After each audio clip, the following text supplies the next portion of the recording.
The Book of Exodus, Shemoth, Chapter 1.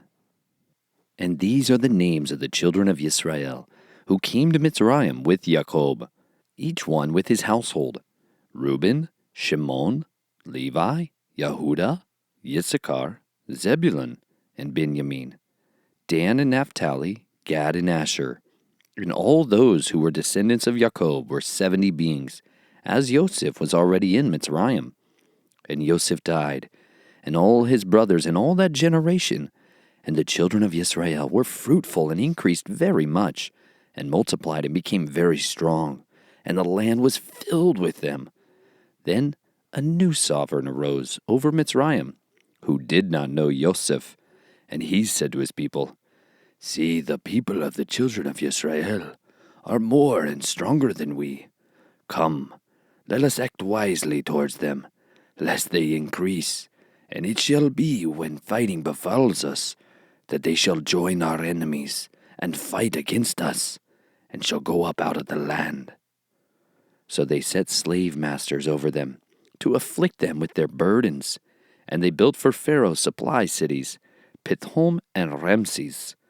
But the more they afflicted them, the more they increased and grew, and they were in dread of the children of Israel. And the Mitsrites made the children of Israel serve with harshness, and they made their lives bitter with hard bondage, in mortar and in brick, and in all kinds of work in the field. All their work which they made them do was with harshness. Then the sovereign of Mitsrayim spoke to the Hebrew midwives, of whom the name of one was Shimphra, and the name of the other was Puah. And he said, "When you deliver the Hebrew women, and see them on the birth stools, if it is a son, then you shall put him to death. But if it is a daughter, then she shall live." But the midwives feared Elohim, and did not do as the sovereign of Mitsrayim commanded them, and kept the male children alive. So the sovereign of Mitsrayim called for the midwives and said to them, "Why have you done this, and kept the male children alive?" And the midwives said to Pharaoh, "Because the Hebrew women are not like the Mitsrite women, for they are lively, and give birth before the midwives come to them." So Elohim was good to the midwives, and the people increased and became very numerous. And it came to be, because the midwives feared Elohim, that he provided households for them. And Pharaoh commanded all his people, saying, "Throw every son who is born into the river, and keep alive every daughter." Chapter 2. And a man of the house of Levi went and married a daughter of Levi, and the woman conceived and bore a son. And she saw that he was a lovely child, and she hid him 3 months. And when she could hide him no longer, she took an ark of wicker for him, and coated it with tar and pitch, and put the child in it, and laid it in the reeds by the edge of the river. And his sister stood at a distance to know what would be done to him. And the daughter of Pharaoh came down to wash herself at the river, and her young women were walking by the riverside. And when she saw the ark among the reeds, she sent her female servant to get it, and opened it and saw the child, and see, the baby wept. So she had compassion on him and said, "This is one of the children of the Hebrews." And his sister called to Pharaoh's daughter, "Shall I go and call a nurse for you from the Hebrew women to nurse the child for you?" And Pharaoh's daughter said to her, "Go." And the young woman went and called the child's mother. And Pharaoh's daughter said to her, "Take this child away and nurse him for me. Then I shall pay your wages." So the woman took the child and nursed him. And the child grew, and she brought him to Pharaoh's daughter, and he became her son. And she called his name Moshe, saying, "Because I have drawn him out of the water." And in those days it came to be, when Moshe was grown, that he went out to his brothers and looked at their burdens. And he saw a Mitzrite striking a Hebrew, one of his brothers. So he turned this way and that way, and when he saw no one, he struck the Mitzrite and hid him in the sand. And he went out the second day, and saw 2 Hebrew men fighting. And he said to the one who did the wrong, "Why do you strike your neighbor?" And he said, "Who made you a head and a judge over us? Do you intend to kill me as you killed the Mitzrite?" And Moshe feared and said, "Truly, the matter is known, And Pharaoh heard of this matter, and he sought to kill Moshe. But Moshe fled from the face of Pharaoh, and dwelt in the land of Midian. And he sat down by a well. And the priests of Midian had 7 daughters, and they came and drew water, and they filled the troughs to water their father's flock. But the shepherds came and drove them away. Then Moshe stood up and came to their rescue, and watered their flock. And they came to Reuel their father, and he said, "How is it that you have come so soon today?" And they said, "A Mitsrayim rescued us from the hand of the shepherds, and he also drew enough water for us and watered the flock." And he said to his daughters, "And where is he? Why did you leave the man? Call him and let him eat bread." And Moshe agreed to dwell with the man, and he gave Zipporah his daughter to Moshe. And she bore him a son, and he called his name Gershom, for he said, "I have become a sojourner in a foreign land."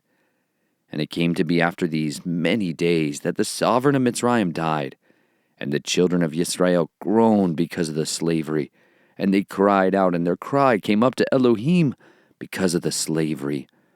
And Elohim heard their groaning, and Elohim remembered his covenant with Avraham, with Yitzhak, and with Jacob.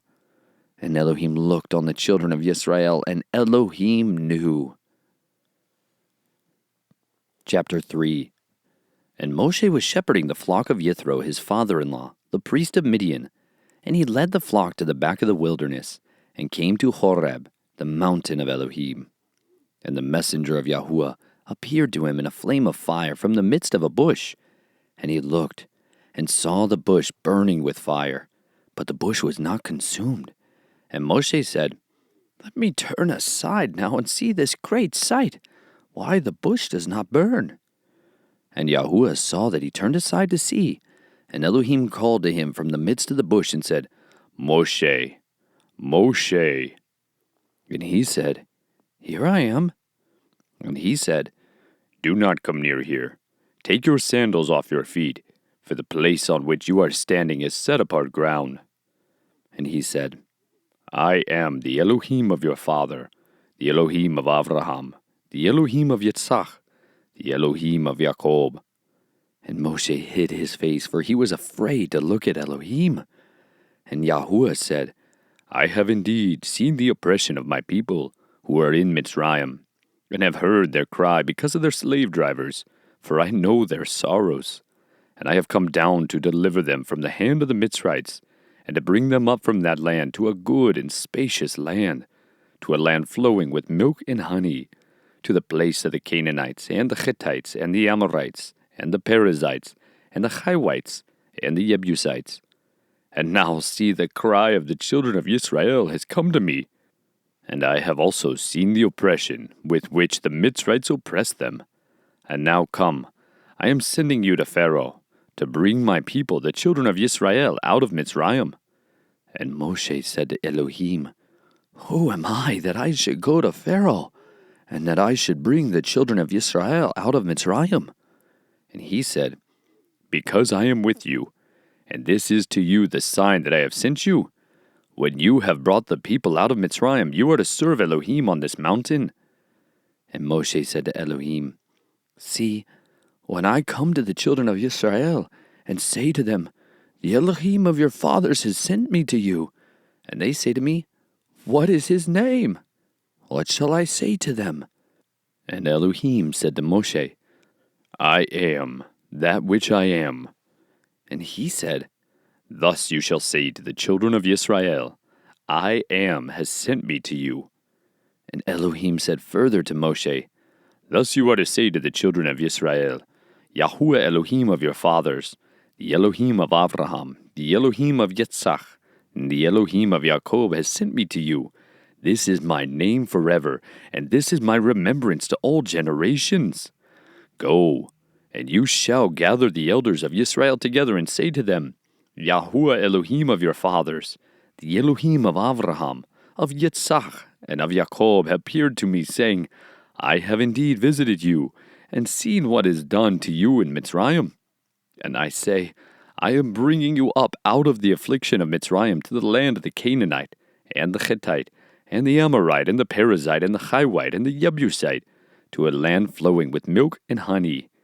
And they shall listen to your voice, and you shall come, you and the elders of Israel, to the sovereign of Mitsrayim, and you shall say to him, Yahuah, Elohim of the Hebrews, has met with us. And now please let us go 3 days' journey into the wilderness to slaughter to Yahuah our Elohim. But I know that the sovereign of Mitsrayim is not going to let you go, not even by a strong hand. And I shall stretch out my hand and strike Mitsrayim with all my wonders, which I shall do in its midst. And after that, he shall let you go. And I shall give this people favor in the eyes of the Mitsrites. And it shall be that when you go, you shall not go empty-handed. But every woman shall ask from her neighbor and from her who sojourns in her house objects of silver and objects of gold and garments. And you shall put them on your sons and on your daughters, and shall plunder the Mitsrites. Chapter 4. And Moshe answered and said, And if they do not believe me, nor listen to my voice, and say, Yahuah has not appeared to you. And Yahuah said to him, What is that in your hand? And he said, A rod. And he said, Throw it on the ground. So he threw it on the ground, and it became a serpent, and Moshe fled from it. And Yahuah said to Moshe, Reach out your hand and seize it by the tail. So he reached out his hand and took hold of it, and it became a rod in his hand. So that they believe that Yahuah Elohim of their fathers, the Elohim of Abraham, the Elohim of Yitzhak, and the Elohim of Yaakov has appeared to you. And Yahuah said to him again, Now put your hand in your bosom. And he put his hand in his bosom. And when he took it out, and see, his hand was leprous like snow. And he said, Put your hand in your bosom again. So he put his hand in his bosom again, and drew it out of his bosom. And see, it was restored like his other flesh. And it shall be, if they do not believe even these 2 signs, or listen to your voice, that you shall take water from the river and pour it out on the dry land. And the water which you take from the river shall become blood on the dry land. And Moshe said to Yahuah, O Yahuah, I am not a man of words, neither before nor since you have spoken to your servant, for I am slow of speech and slow of tongue. And Yahuah said to him, Who has made man's mouth? Or who makes dumb, or deaf, or seeing, or blind? Is it not I, Yahuah? And now go, and I shall be with your mouth, and teach you what to say. But he said, O Yahuah, please send by the hand of him who you would send. And the displeasure of Yahuah burned against Moshe. And he said, Is not Aharon the Levite your brother? I know that he speaks well. And see, he is also coming out to meet you. And when he sees you, he shall be glad in his heart. And you shall speak to him, and put the words in his mouth. And I am with your mouth, and with his mouth. And I shall teach you what to do. And he shall speak for you to the people. And it shall be that he shall be a mouth for you, and you shall be an Elohim for him. And take this rod in your hand, with which you do the signs. Then Moshe went and returned to Jethro, his father-in-law, and said to him, Please let me go and return to my brothers who are in Mitsrayim, to see whether they are still alive. And Jethro said to Moshe, Go in peace. And Yahuah said to Moshe in Midian, Go, return to Mitsrayim, for all the men are dead who sought your life. So Moshe took his wife and his sons, and set them on a donkey, and he returned to the land of Mitsrayim. And Moshe took the rod of Elohim in his hand. And Yahuah said to Moshe, As you go back to Mitsrayim, see that you do all those wonders before Pharaoh which I have put in your hand. But I am going to strengthen his heart, so that he does not let the people go. And you shall say to Pharaoh, Thus said Yahuah, Yisrael is my son, my firstborn. So I say to you, let my son go to serve me. But if you refuse to let him go, see, I am killing your son, your firstborn. And it came to be on the way in the lodging place that Yahuah met him and sought to kill him. And Zipporah took a sharp stone and cut off the foreskin of her son, and threw it at his feet, and said, You are indeed a bridegroom of blood to me. So he let them go. Then she said, You are a bridegroom of blood, because of the circumcision. And Yahuah said to Aharon, Go to meet Moshe in the wilderness. And he went and met him on the mountain of Elohim and kissed him. Moshe then told Aharon all the words of Yahuah, who had sent him, and all the signs which he had commanded him. And Moshe went with Aharon and gathered together all the elders of the children of Yisrael. And Aharon spoke all the words which Yahuah had spoken to Moshe. Then he did the signs before the eyes of the people. And the people believed, and they heard that Yahuah had visited the children of Yisrael, and that he had looked on their affliction, and they bowed their heads and did obeisance. Chapter 5. And afterwards Moshe and Aharon went in and said to Pharaoh, Thus said Yahuah, Elohim of Yisrael, Let my people go, so that they celebrate a festival to me in the wilderness. And Pharaoh said, Who is Yahuah, that I should obey his voice to let Yisrael go? I do not know Yahuah, nor am I going to let Yisrael go. And they said, The Elohim of the Hebrews has met with us. Please let us go 3 days' journey into the wilderness, and slaughter to Yahuah our Elohim, lest he fall upon us with pestilence or with the sword. But the sovereign of Mitsrayim said to them, Moshe and Aharon, why do you take the people from their work? Get back to your burdens. And Pharaoh said, See, the people of the land are many now, and you make them cease from their burdens. And the same day Pharaoh commanded the slave drivers of the people and their foremen, saying, You are no longer to give the people straw to make bricks as before. Let them go and gather straw for themselves, and lay on them the required amount of bricks which they have made before. Do not diminish it, for they are idle. That is why they cry out, saying, Let us go and slaughter to our Elohim. Let more work be laid on the men, so that they labor in it, and not pay attention to words of falsehood. And the slave drivers of the people and their foremen went out and spoke to the people, saying, Thus said Pharaoh, I do not give you straw. Go, take straw for yourselves, wherever you find it, for your work shall not be diminished. And the people were scattered in all the land of Mitsrayim, to gather stubble for straw. And the slave drivers were hurrying them on, saying, Fulfill your actions, your daily matters, as when there was straw. Also the foremen of the children of Yisrael, whom Pharaoh's slave drivers had set over them, were struck, and were asked, Why have you not fulfilled your law in making bricks both yesterday and today as before? And the foremen of the children of Yisrael came and cried out to Pharaoh, saying, Why do you treat your servants this way? There is no straw given to your servants, and they say to us, Make bricks. And see, your servants are struck, but your own people are at fault. But he said, You are idle. You are idle. That is why you say, Let us go and slaughter to Yahuah. So now go, work, and straw is not given to you, but deliver the amount of bricks. And the foremen of the children of Yisrael saw that they were in trouble after it was said, You are not to diminish your daily amount of bricks. And when they came out from Pharaoh, they met Moshe and Aharon, who stood there to meet them. And they said to them, Let Yahuah look on you and judge, because you have made us loathsome in the eyes of Pharaoh, and in the eyes of his servants to give a sword in their hand to kill us. And Moshe returned to Yahuah and said, Yahuah, why have you done evil to this people? And why did you send me? For ever since I came to Pharaoh to speak in your name, he has done evil to this people, and you have not delivered your people at all. Chapter 6. And Yahuah said to Moshe, Now see what I do to Pharaoh, for with a strong hand he is going to let them go, and with a strong hand he is going to drive them out of his land. And Elohim spoke to Moshe and said to him, I am Yahuah, and I appeared to Abraham, to Yitzhak, and to Jacob as El Shaddai. And by my name, Yahuah, was I not known to them? And I also established my covenant with them, to give them the land of Canaan, the land of their sojournings, in which they have sojourned.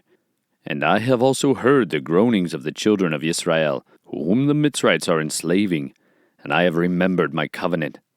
Say therefore to the children of Yisrael, I am Yahuah, and I shall bring you out from under the burdens of the Mitsrites, and shall deliver you from their enslaving, and shall redeem you with an outstretched arm and with great judgments, and shall take you as my people, and I shall be your Elohim.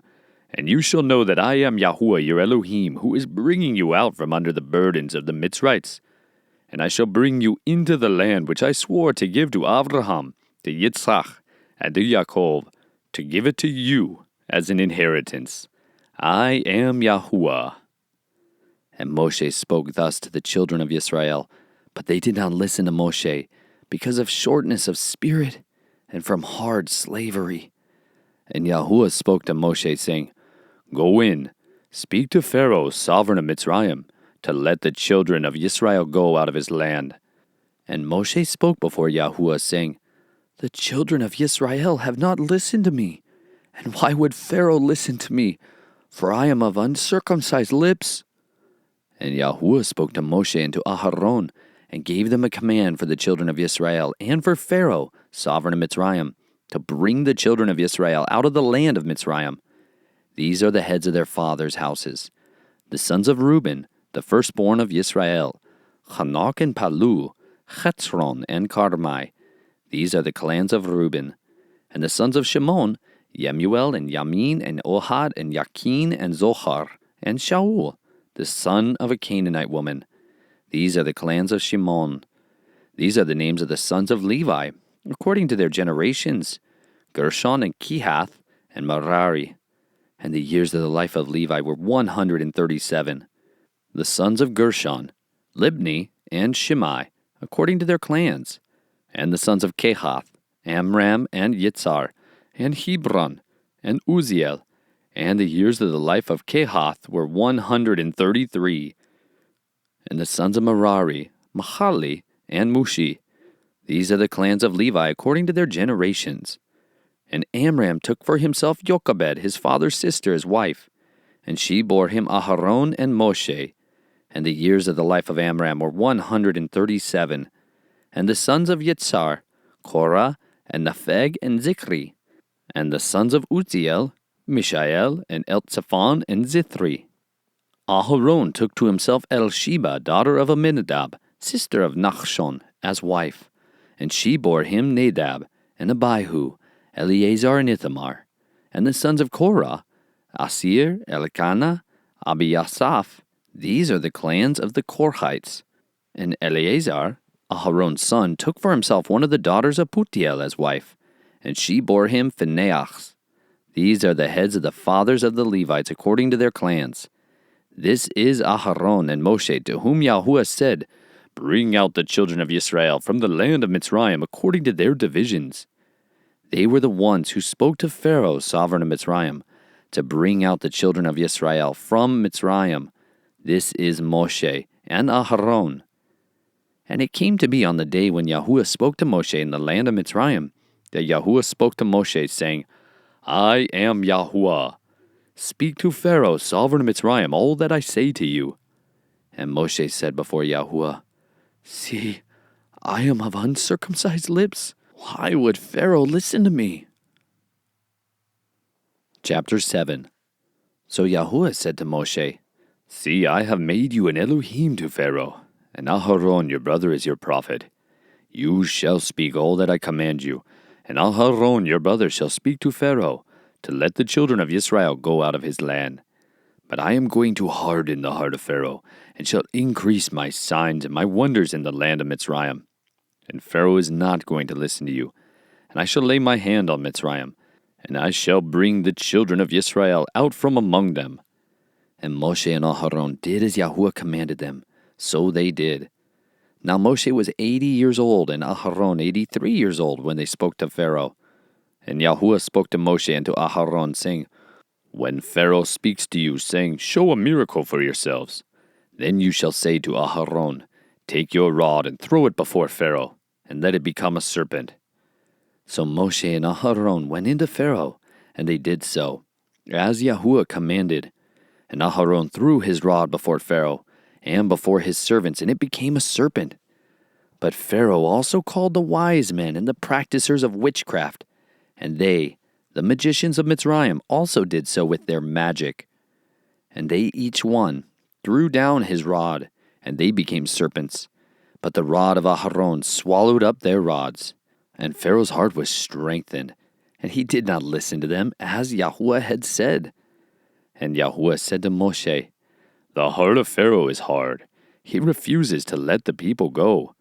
Go to Pharaoh in the morning, as he goes out to the water, and you shall stand by the river bank to meet him, and take in your hand the rod which was turned into a serpent. And you shall say to him, Yahuah, the Elohim of the Hebrews, has sent me to you, saying, Let my people go, so that they serve me in the wilderness. But see, until now you have not listened. Thus said Yahuah, By this you know that I am Yahuah. See, I am striking the waters which are in the river with the rod that is in my hand, and they shall be turned to blood. And the fish in the river shall die, and the river shall stink, and the Mitsrayim shall find it impossible to drink the water of the river." And Yahuah spoke to Moshe, "Say to Aharon, Take your rod and stretch out your hand over the waters of Mitsrayim, over their streams, over their rivers, over their ponds, and over their pools of water, that they become blood. And there shall be blood in all the land of Mitsrayim, both in wooden and in stone containers." And Moshe and Aharon did so, as Yahuah commanded. And he lifted up the rod and struck the waters that were in the river, in the eyes of Pharaoh and in the eyes of his servants. And all the waters that were in the rivers were turned to blood. And the fish that were in the river died, and the river stank. And the Mitsrites were unable to drink the water of the river. And the blood was in all the land of Mitsrayim. And the magicians of Mitsrayim did the same with their magic. And the heart of Pharaoh was strengthened, and he did not listen to them, as Yahuah had said. And Pharaoh turned and went into his house, and his heart was not moved by this either. And all the Mitsrites dug all around the river for water to drink, for they were unable to drink the water of the river. And 7 days were completed after Yahuah had struck the river. Chapter 8. And Yahuah spoke to Moshe, "Go to Pharaoh and say to him, Thus said Yahuah, Let my people go so that they serve me. But if you refuse to let them go, see, I am smiting all your border with frogs. And the river shall swarm with frogs, which shall go up and shall come into your house, and into your bedroom, and on your bed, and into the houses of your servants, and on your people, and into your ovens, and into your kneading bowls. And the frogs shall come up on you, and on your people, and on all your servants." And Yahuah said to Moshe, "Say to Aharon, Stretch out your hand with your rod over the streams, over the rivers, and over the ponds, and cause frogs to come up on the land of Mitsrayim." So Aharon stretched out his hand over the waters of Mitsrayim, and the frogs came up and covered the land of Mitsrayim. And the magicians did so with their magic, and brought up frogs on the land of Mitsrayim. Then Pharaoh called for Moshe and Aharon and said, "Pray to Yahuah to take away the frogs from me and from my people, and I shall let the people go to slaughter to Yahuah." And Moshe said to Pharaoh, "Explain yourself to me. When am I to pray for you, and for your servants and for your people, to destroy the frogs from you and your houses, and remain only in the river?" So he said, "Tomorrow." And he said, "Let it be according to your word, so that you know that there is no one like Yahuah our Elohim. And the frogs shall turn aside from you, and from your houses, and your servants, and from your people. They shall remain in the river only." And Moshe and Aharon went out from Pharaoh, and Moshe cried out to Yahuah concerning the frogs which he had brought against Pharaoh. And Yahuah did according to the word of Moshe. And the frogs died out of the houses, out of the courtyards, and out of the fields. And they gathered them together in heaps, and the land stank. And when Pharaoh saw that there was relief, he hardened his heart and did not listen to them, as Yahuah had said. And Yahuah said to Moshe, "Say to Aharon, Stretch out your rod and strike the dust of the land, so that it becomes gnats in all the land of Mitsrayim." And they did so. And Aharon stretched out his hand with his rod, and struck the dust of the earth, and it became gnats on man and beast. All the dust of the land became gnats in all the land of Mitsrayim. And the magicians did similarly with their magic, to bring forth gnats, but they were unable. and there were gnats on man and beast. And the magicians then said to Pharaoh, "This is the finger of Elohim." But the heart of Pharaoh was strengthened, and he did not listen to them, as Yahuah had said. And Yahuah said to Moshe, "Rise early in the morning, and stand before Pharaoh as he comes out to the water, and say to him, 'Thus said Yahuah, let my people go so that they serve me. Or else, if you do not let my people go, see, I am sending swarms of flies on you, and your servants, and on your people, and into your houses. And the houses of the Mitsrites shall be filled with swarms of flies, and also the ground on which they stand. And in that day I shall separate the land of Goshen, in which my people dwell, that no swarms of flies shall be there, so that you know that I am Yahuah in the midst of the land. And I shall put a ransom between my people and your people. Tomorrow this sign shall be.'" And Yahuah did so, and thick swarms of flies came into the house of Pharaoh, and into his servants' houses, and into all the land of Mitsrayim. And the land was ruined because of the swarm of flies. Pharaoh then called for Moshe and Aharon and said, "Go, slaughter to your Elohim in the land." And Moshe said, "It is not right to do so. The abomination of the Mitsrites to Yahuah our Elohim. See, if we slaughter the abomination of the Mitsrites before their eyes, would they not stone us? Let us go 3 days' journey into the wilderness. Then we shall slaughter to Yahuah our Elohim, as he commands us." And Pharaoh said, "I am letting you go. Then you shall go slaughter to Yahuah your Elohim in the wilderness. Only do not go very far away. Pray for me."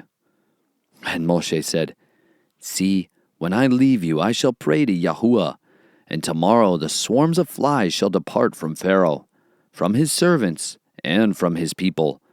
But do not let Pharaoh again deceive, not to let the people go to slaughter to Yahuah." And Moshe went out from Pharaoh, and prayed to Yahuah. And Yahuah did according to the word of Moshe, and removed the swarms of flies from Pharaoh, from his servants, and from his people. Not one remained. But Pharaoh hardened his heart at this time too, and did not let the people go. Chapter 9. And Yahuah said to Moshe, "Go in to Pharaoh and speak to him. Thus said Yahuah Elohim of the Hebrews, let my people go so that they serve me. For if you refuse to let them go, and are still holding them, see, the hand of Yahuah is on your livestock in the field, on the horses, on the donkeys, on the camels, on the cattle, and on the sheep, a very grievous pestilence. And Yahuah shall separate between the livestock of Yisrael and the livestock of Mitsrayim, and let no matter die of all that belongs to the children of Yisrael." And Yahuah set an appointed time, saying, "Tomorrow Yahuah is going to do this word in the land." And Yahuah did this word on the next day, and all the livestock of Mitsrayim died, but of the livestock of the children of Yisrael not one died. Then Pharaoh sent, and see, not even one of the livestock of Yisrael was dead. But the heart of Pharaoh was hardened, and he did not let the people go. And Yahuah said to Moshe and Aharon, "Fill your hands with ashes from a furnace, and let Moshe scatter it toward the heavens before the eyes of Pharaoh. And it shall become fine dust in all the land of Mitsrayim. And it shall cause boils that break out in sores on man and beast in all the land of Mitsrayim." So they took ashes from the furnace, and stood before Pharaoh. And Moshe scattered them towards the heavens.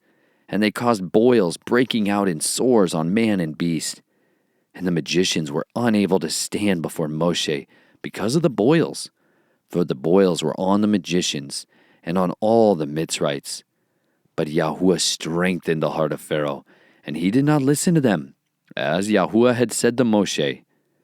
And Yahuah said to Moshe, "Rise early in the morning, and stand before Pharaoh, and say to him, Thus said Yahuah Elohim of the Hebrews, let my people go so that they serve me. For at this time I am sending all my plagues unto your heart, and on your servants, and on your people, so that you know that there is no one like me in all the earth. Now if I had stretched out my hand and struck you and your people with pestilence, then you would have been cut off from the earth.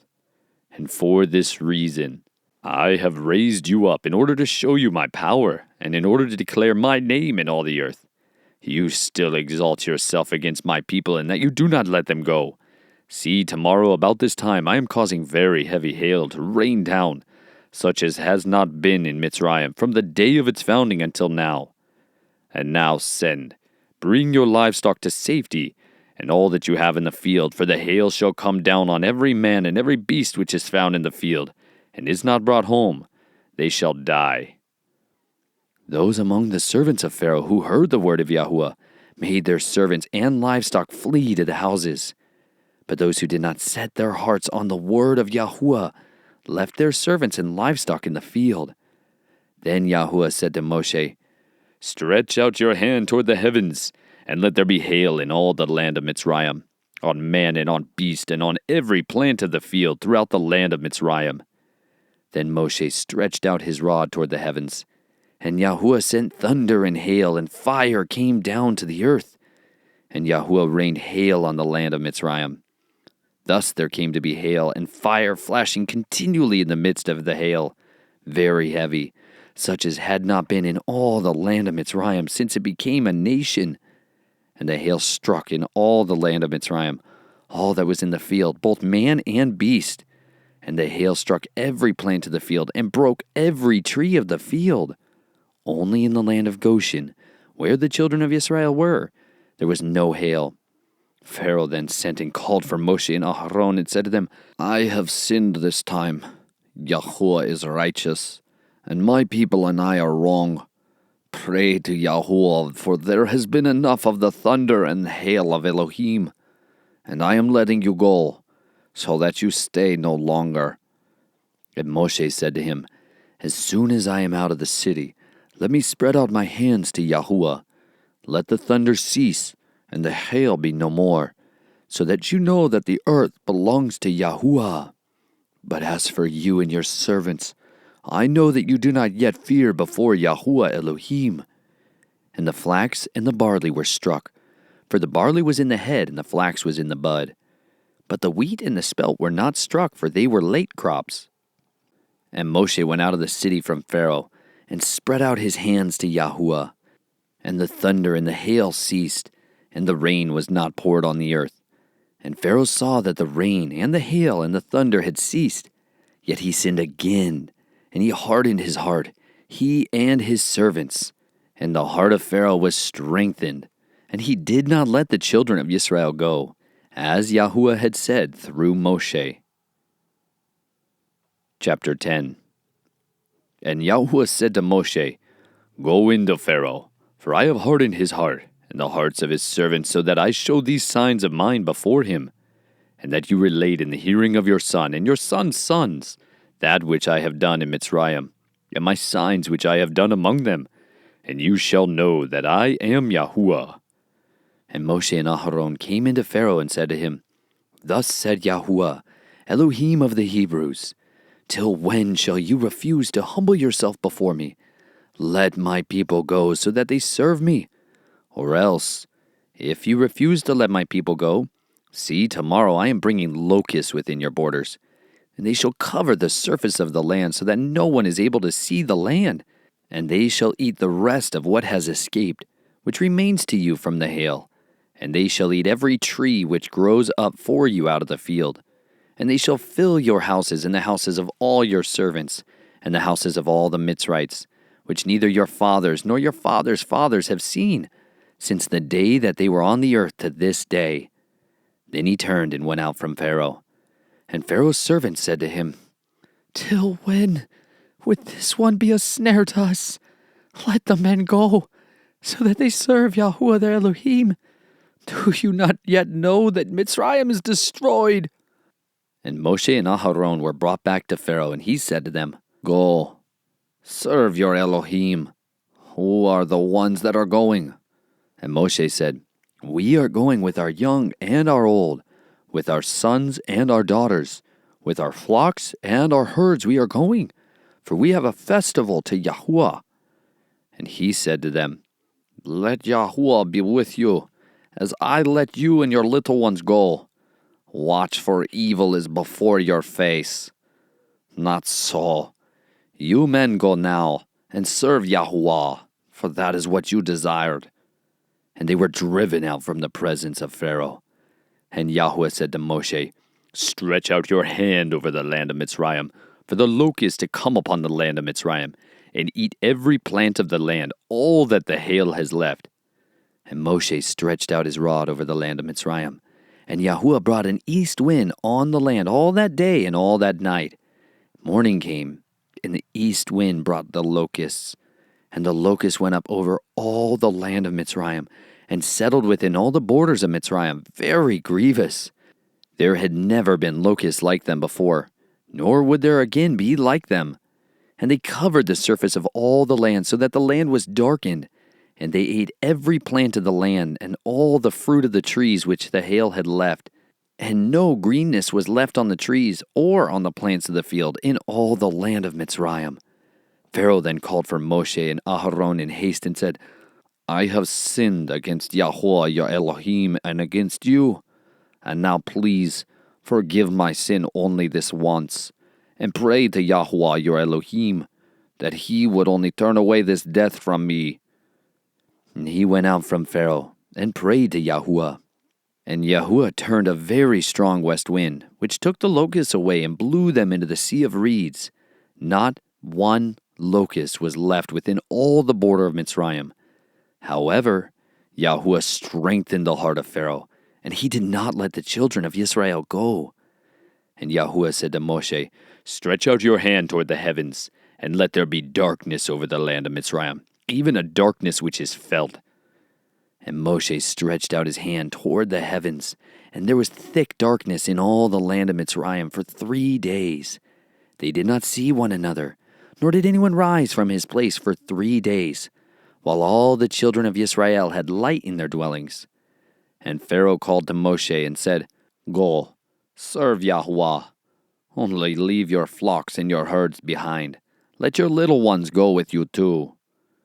But Moshe said, "You yourself are to provide us with slaughterings and ascending offerings to prepare for Yahuah our Elohim.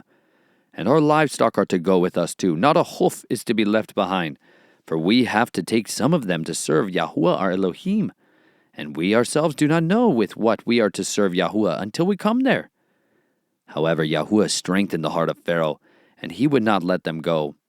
And Pharaoh said to him, "Get away from me. Watch yourself and see my face no more, for in the day that you see my face, you die." And Moshe said, "You have spoken rightly. Never again do I see your face." Chapter 11. And Yahuah said to Moshe, "I am bringing yet one more plague on Pharaoh and on Mitsrayim. After that he is going to let you go from here. When he lets you go, he shall drive you out from here altogether. Speak now in the hearing of the people, and let every man ask from his neighbor, and every woman from her neighbor, objects of silver and objects of gold." And Yahuah gave the people favor in the eyes of the Mitsrayim. And the man Moshe was very great in the land of Mitsrayim, in the eyes of Pharaoh's servants, and in the eyes of the people. And Moshe said, "Thus said Yahuah, about midnight I am going out into the midst of Mitsrayim, and all the firstborn in the land of Mitsrayim shall die, from the firstborn of Pharaoh, who sits on his throne, even to the firstborn of the female servant who is behind the handmill, and all the firstborn of cattle. And there shall be a great cry throughout all the land of Mitsrayim, such as never been or ever shall be again. But against any of the children of Yisrael, no dog shall move its tongue, against man or against beast, so that you know that Yahuah makes distinction between Mitsrayim and Yisrael. And all these servants of yours shall come down to me and bow down to me, saying, 'Get out, you and all the people at your feet.' And after that I shall go out." And he went out from Pharaoh in great displeasure. But Yahuah said to Moshe, "Pharaoh is not going to listen to you, in order to multiply my wonders in the land of Mitsrayim." And Moshe and Aharon did all these wonders before Pharaoh. However, Yahuah strengthened the heart of Pharaoh, and he did not let the children of Yisrael go out of the land. Chapter 12. And Yahuah spoke to Moshe and to Aharon in the land of Mitsrayim, saying, This new moon is the beginning of new moons for you. It is the first new moon of the year for you.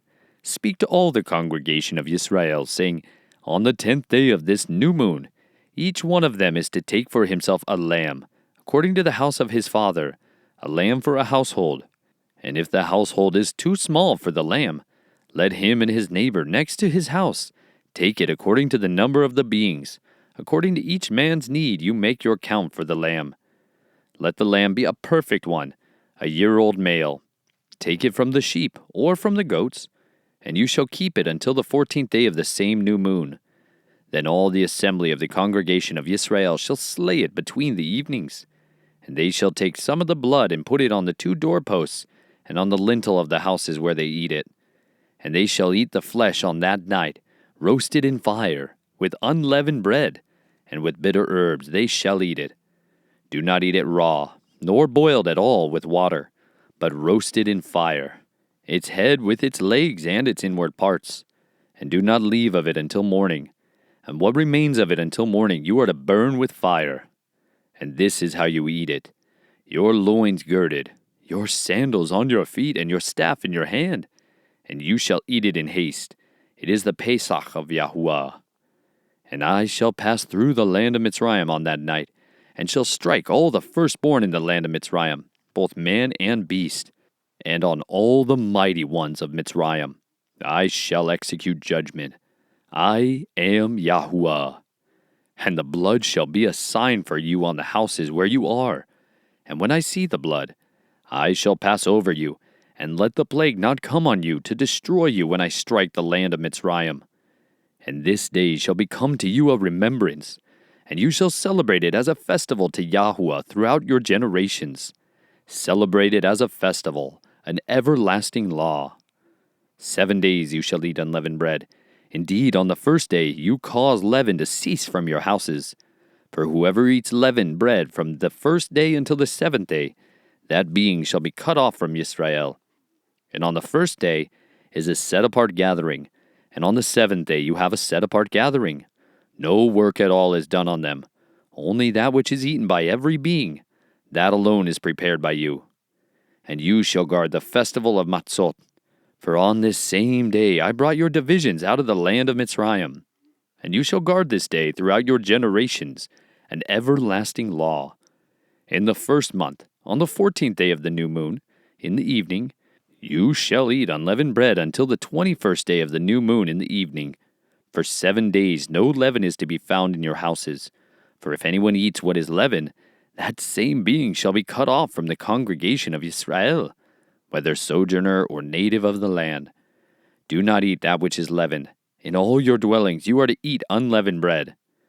And Moshe called for all the elders of Yisrael and said to them, Go out, and take lambs for yourselves according to your clans, and slay the Pesach. And you shall take a bunch of hyssop, and dip it in the blood that is in the basin, and strike the lintel and the 2 doorposts with the blood that is in the basin. And you, none of you, shall go out of the door of his house until morning. And Yahuah shall pass on to smite the Mitsrites, and shall see the blood on the lintel and on the 2 doorposts. And Yahuah shall pass over the door, and not allow the destroyer to come into your houses to smite you. And you shall guard this word as a law for you and your sons forever.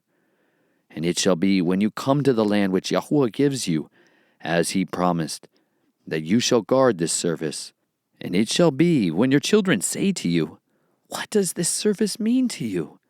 Then you shall say, It is the Pesach slaughtering of Yahuah, who passed over the houses of the children of Yisrael in Mitsrayim, when he smote the Mitzrites and delivered our households. And the people bowed their heads and did obeisance. And the children of Yisrael went away and did so, as Yahuah had commanded Moshe and Aharon, so they did. And it came to be at midnight that Yahuah struck all the firstborn in the land of Mitsrayim, from the firstborn of Pharaoh, who sat on his throne, to the firstborn of the captive who was in the dungeon, and all the firstborn of livestock. And Pharaoh rose up in the night, he and all his servants, and all the Mitzrites, and there was a great cry in Mitsrayim, for there was not a house where there was not a dead one. Then he called for Moshe and Aharon by night and said, Arise, go out from the midst of my people, both you and the children of Yisrael, and go, serve Yahuah as you have said. Take both your flocks and your herds as you have said, and go. Then you shall bless me too. And the Mitsrites were strong on the people to hasten to send them away out of the land, for they said, We are all dying. And the people took their dough before it was leavened, having their kneading bowls bound up in their garments on their shoulders. And the children of Israel had done according to the word of Moshe, and they had asked from the Mitsrites objects of silver and objects of gold and garments. And Yahuah gave the people favor in the eyes of the Mitsrites, so that they gave them what they asked, and they plundered the Mitsrites. And the children of Israel set out from Ramses to Sukkot, about 600,000 men on foot, besides the little ones. And a mixed multitude went up with them too, also flocks and herds, very much livestock. And they baked unleavened cakes of the dough, which they had brought out of Mitsrayim, for it was not leavened, since they were driven out of Mitsrayim, and had not been able to delay, nor had they prepared food for themselves.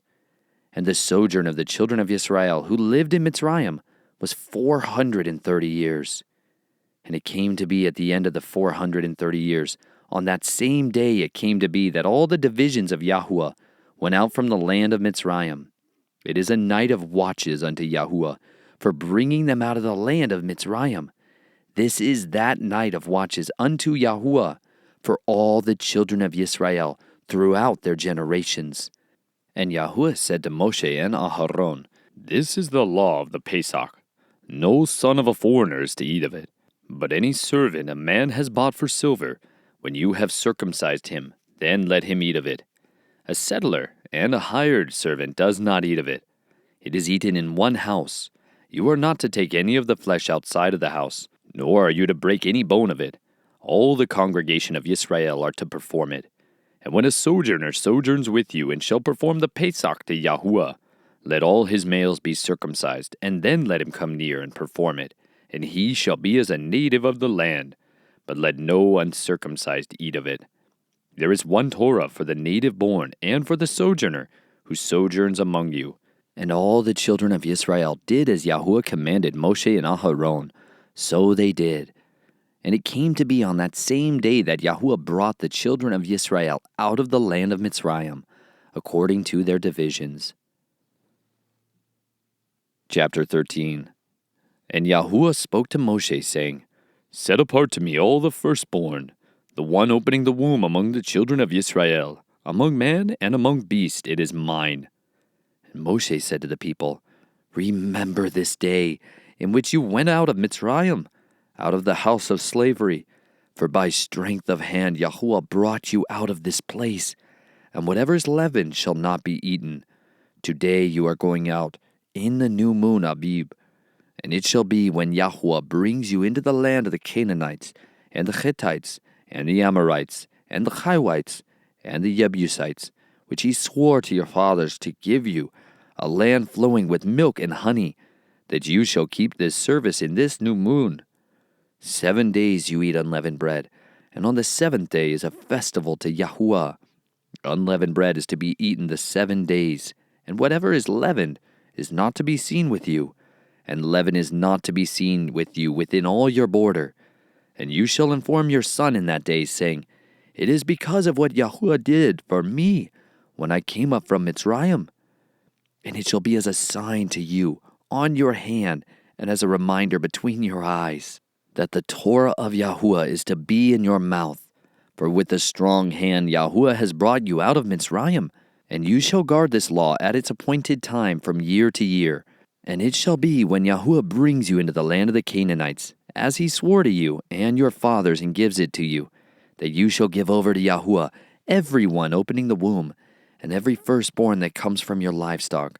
The males belong to Yahuah. But every firstborn of a donkey you are to ransom with a lamb. And if you do not ransom it, then you shall break its neck. And every firstborn of man among your sons you are to ransom. And it shall be when your son asks you in time to come, saying, What is this? Then you shall say to him, By strength of hand, Yahuah brought us out of Mitsrayim, out of the house of bondage. And it came to be when Pharaoh was too hardened to let us go, that Yahuah killed every firstborn in the land of Mitsrayim, both the firstborn of man and the firstborn of beast. Therefore I am slaughtering to Yahuah every male that opens the womb, but every firstborn of my sons I ransom. And it shall be as a sign on your hand, and as frontlets between your eyes.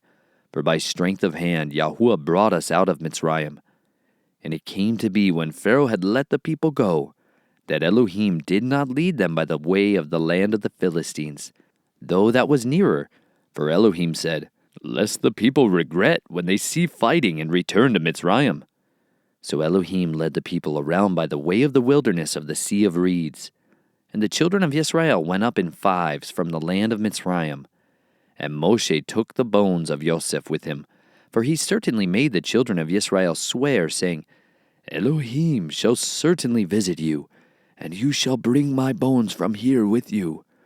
And they departed from Sukkot, and camped in Etham, at the edge of the wilderness. And Yahuah went before them by day in a column of cloud to lead the way, and by night in a column of fire to give them light, so as to go by day and night. The column of cloud did not cease by day, nor the column of fire by night before the people. Chapter 14. And Yahuah spoke to Moshe, saying, "Speak to the children of Israel, that they turn and camp before Pi Ha-aroth, between Migdal and the sea, opposite Baal-Zephon. Camp before it by the sea. For Pharaoh shall say of the children of Israel, They are entangled in the land, the wilderness has closed them in. And I shall strengthen the heart of Pharaoh, and he shall pursue them. But I am to be esteemed through Pharaoh and over all his army, and the Mitsrites shall know that I am Yahuah." And they did so. And it was reported to the sovereign of Mitsrayim that the people had fled, and the heart of Pharaoh and his servants was turned against the people. And they said, "Why have we done this, that we have let Yisrael go from serving us?" So he made his chariot ready, and took his people with him. And he took 600 choice chariots, and all the chariots of Mitsrayim with officers over all them. And Yahuah strengthened the heart of Pharaoh, sovereign of Mitsrayim, and he pursued the children of Yisrael. But the children of Yisrael went out defiantly. And the Mitsrites pursued them, and all the horses and chariots of Pharaoh, and his horsemen, and his army, and overtook them camping by the sea beside Pi Ha-aroth, before Baal-Zephon. And when Pharaoh drew near, the children of Yisrael lifted their eyes and saw the Mitsrites coming up after them, and they were greatly afraid. So the children of Yisrael cried out to Yahuah. And they said to Moshe, "Did you take us away to die in the wilderness, because there are no burial sites in Mitsrayim? What is this you have done to us, to bring us up out of Mitsrayim? Is this not the word that we spoke to you in Mitsrayim, saying, 'Leave us alone, and let us serve the Mitsrites'? For it would have been better for us to serve the Mitsrites than to die in the wilderness." And Moshe said to the people, "Do not be afraid. Stand still and see the deliverance of Yahuah, which he does for you today. For the Mitsrites whom you see today, you are never, never to see again. Yahuah does fight for you, and you keep silent." And Yahuah said to Moshe, "Why do you cry to me? Speak to the children of Israel, and let them go forward. And you lift up your rod, and stretch out your hand over the sea, and divide it. And let the children of Israel go on dry ground through the midst of the sea. And I am strengthening the hearts of the Mitsrites, and they shall follow them. And I am to be esteemed through Pharaoh, and over all his army, his chariots and his horsemen. And the Mitsrites shall know that I am Yahuah, when I am esteemed through Pharaoh, his chariots and his horsemen." And the messenger of Elohim, who went before the camp of Yisrael, moved and went behind them. And the column of cloud went from before them and stood behind them, and came between the camp of the Mitsrites and the camp of Yisrael. And it was the cloud and the darkness, and it gave light by night, and the one did not come near the other all the night. And Moshe stretched out his hand over the sea, and Yahuah caused the sea to go back by a strong east wind all that night. and made the sea into dry land, and the waters were divided. And the children of Yisrael went into the midst of the sea on dry ground, and the waters were a wall to them on their right and on their left. And the Mitsrites pursued and went after them into the midst of the sea, all the horses of Pharaoh, his chariots, and his horsemen. And it came to be in the morning watch that Yahuah looked down upon the army of the Mitsrites through the column of fire and cloud, and he brought the army of the Mitsrites into confusion, and he took off their chariot wheels, so that they drove them with difficulty. And the Mitsrites said, "Let us flee from the face of Yisrael, for Yahuah fights for them against the Mitsrites." Then Yahuah said to Moshe, "Stretch out your hand over the sea, and let the waters come back upon the Mitsrites, on their chariots and on their horsemen." And Moshe stretched out his hand over the sea, and the sea returned to its usual flow at the break of day, with the Mitsrites fleeing into it. Thus Yahuah overthrew the Mitsrites in the midst of the sea, and the waters returned and covered the chariots and the horsemen and all the army of Pharaoh that came into the sea after them, and not even one was left of them. And the children of Yisrael walked on dry ground in the midst of the sea, and the waters were a wall to them on their right and on their left. Thus Yahuah saved Yisrael that day out of the hand of the Mitsrites. And Yisrael saw the Mitsrites dead on the seashore. And Yisrael saw the great work which Yahuah had done in Mitsrayim. And the people feared Yahuah and believed Yahuah and his servant Moshe. Chapter 15. Then Moshe and the children of Yisrael sang this song to Yahuah and spoke, saying, I sing to Yahuah, for he is highly exalted. The horse and its rider he has thrown into the sea. Yah is my strength and song, and he has become my deliverance. He is my El, and I praise him, Elohim of my father, and I exalt him. Yahuah is a man of battle. Yahuah is his name. He has cast Pharaoh's chariots and his army into the sea, and his chosen officers are drowned in the sea of reeds. The depths covered them. They went down to the bottom like a stone. Your right hand, O Yahuah, has become great in power. Your right hand, O Yahuah, has crushed the enemy. And in the greatness of your excellence, you pulled down those who rose up against you. You sent forth your wrath. It consumed them like stubble. And with the wind of your nostrils, the waters were heaped up. The flood stood like a wall. The depths became stiff in the heart of the sea. The enemy said, I pursue, I overtake, I divide the spoil. My being is satisfied on them. I draw out my sword. My hand destroys them. You did blow with your wind, the sea covered them, they sank like lead in the mighty waters. Who is like you, O Yahuah, among the mighty ones? Who is like you, great in set apartness, awesome in praises, working wonders? You stretched out your right hand, the earth swallowed them. In your loving commitment, you led the people whom you have redeemed. In your strength, you guided them to your set-apart dwelling.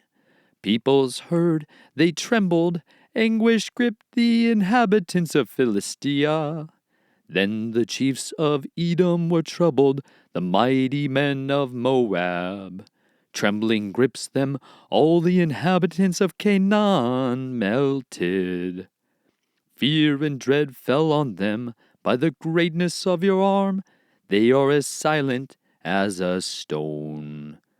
Until your people pass over, O Yahuah, until the people whom you have bought pass over. You bring them in and plant them in the mountain of your inheritance, in the place, O Yahuah, which you have made for your own dwelling, the set-apart place, O Yahuah, which your hands have prepared. Yahuah reigns forever and ever. For the horses of Pharaoh went with his chariots and his horsemen into the sea, and Yahuah brought back the waters of the sea upon them, and the children of Yisrael went on dry ground in the midst of the sea. And Miriam, the prophetess, the sister of Aharon, took the timbrel in her hand, and all the women went out after her with timbrels and with dances. And Miriam answered them, Sing to Yahuah, for he is highly exalted. The horse and its rider he has thrown into the sea. And Moshe brought Yisrael from the sea of reeds, and they went out into the wilderness of Shur. And they went 3 days in the wilderness and found no water. And they came to Marah, and they were unable to drink the waters of Marah, for they were bitter. So the name of it was called Marah. And the people grumbled against Moshe, saying, What have we to drink? Then he cried out to Yahuah, and Yahuah showed him a tree. And when he threw it into the waters were made sweet. There he made a law and a right ruling for them, and there he tried them. And Yahuah said, If you diligently obey the voice of Yahuah your Elohim, and do what is right in his eyes, and shall listen to his commands and guard all his laws, I shall bring on you none of the diseases I brought on the Mitsrites, for I am Yahuah who heals you. And they came to Elim, where there were 12 fountains of water and 70 palm trees, and they camped there by the waters. Chapter 16. And they set up from Elim, and all the congregation of the children of Yisrael came to the wilderness of Sin, which is between Elim and Sinai, on the 15th day of the second new moon after their going out of the land of Mitsrayim. And all the congregation of the children of Yisrael grumbled against Moshe and Aharon in the wilderness. And the children of Yisrael said to them, If only we had died by the hand of Yahuah in the land of Mitsrayim, when we sat by the pots of meat, and when we ate bread to satisfaction. For you have brought us out into this wilderness to put all this assembly to death with hunger. And Yahuah said to Moshe, See, I am raining bread from the heavens for you, and the people shall go out, and gather a day's portion every day in order to try them, whether they walk in my Torah or not. And it shall be on the 6th day that they shall prepare what they bring in, and it shall be twice as much as they gather daily. And Moshe and Aharon said to all the children of Yisrael, At evening you shall know that Yahuah has brought you out of the land of Mitsrayim. And in the morning you shall see the esteem of Yahuah, for he hears your grumblings against Yahuah. And what are we, that you grumble against us? And Moshe said, In that Yahuah gives you meat to eat in the evening, and in the morning bread to satisfaction. For Yahuah hears your grumblings which you make against him. And what are we? Your grumblings are not against us, but against Yahuah. And Moshe said to Aharon, Say to all the congregation of the children of Israel, Come near before Yahuah, for he has heard your grumblings. And it came to be as Aharon spoke to all the congregation of the children of Israel, that they looked toward the wilderness, and see, the esteem of Yahuah appeared in the cloud. And Yahuah spoke to Moshe, saying, I have heard the grumblings of the children of Israel. Speak to them, saying, Between the evenings you are to eat meat, and in the morning you are to be satisfied with bread. And you shall know that I am Yahuah your Elohim. And it came to be that quails came up at evening, and covered the camp. And in the morning the dew lay all around the camp. And the layer of dew went up, and see, on the surface of the wilderness was a small round substance, as fine as frost on the ground. And the children of Israel saw, and they said to each other, What is it? For they did not know what it was. And Moshe said to them, It is the bread which Yahuah has given you to eat. This is the word which Yahuah has commanded. Let every man gather it according to each one's need, an omer for each being, according to the number of beings. Let every man take for those who are in his tent. And the children of Yisrael did so, and gathered some more, some less. And they measured it by omers, and he who gathered much did not have too much, and he who gathered little did not have too little. Each one gathered according to his need.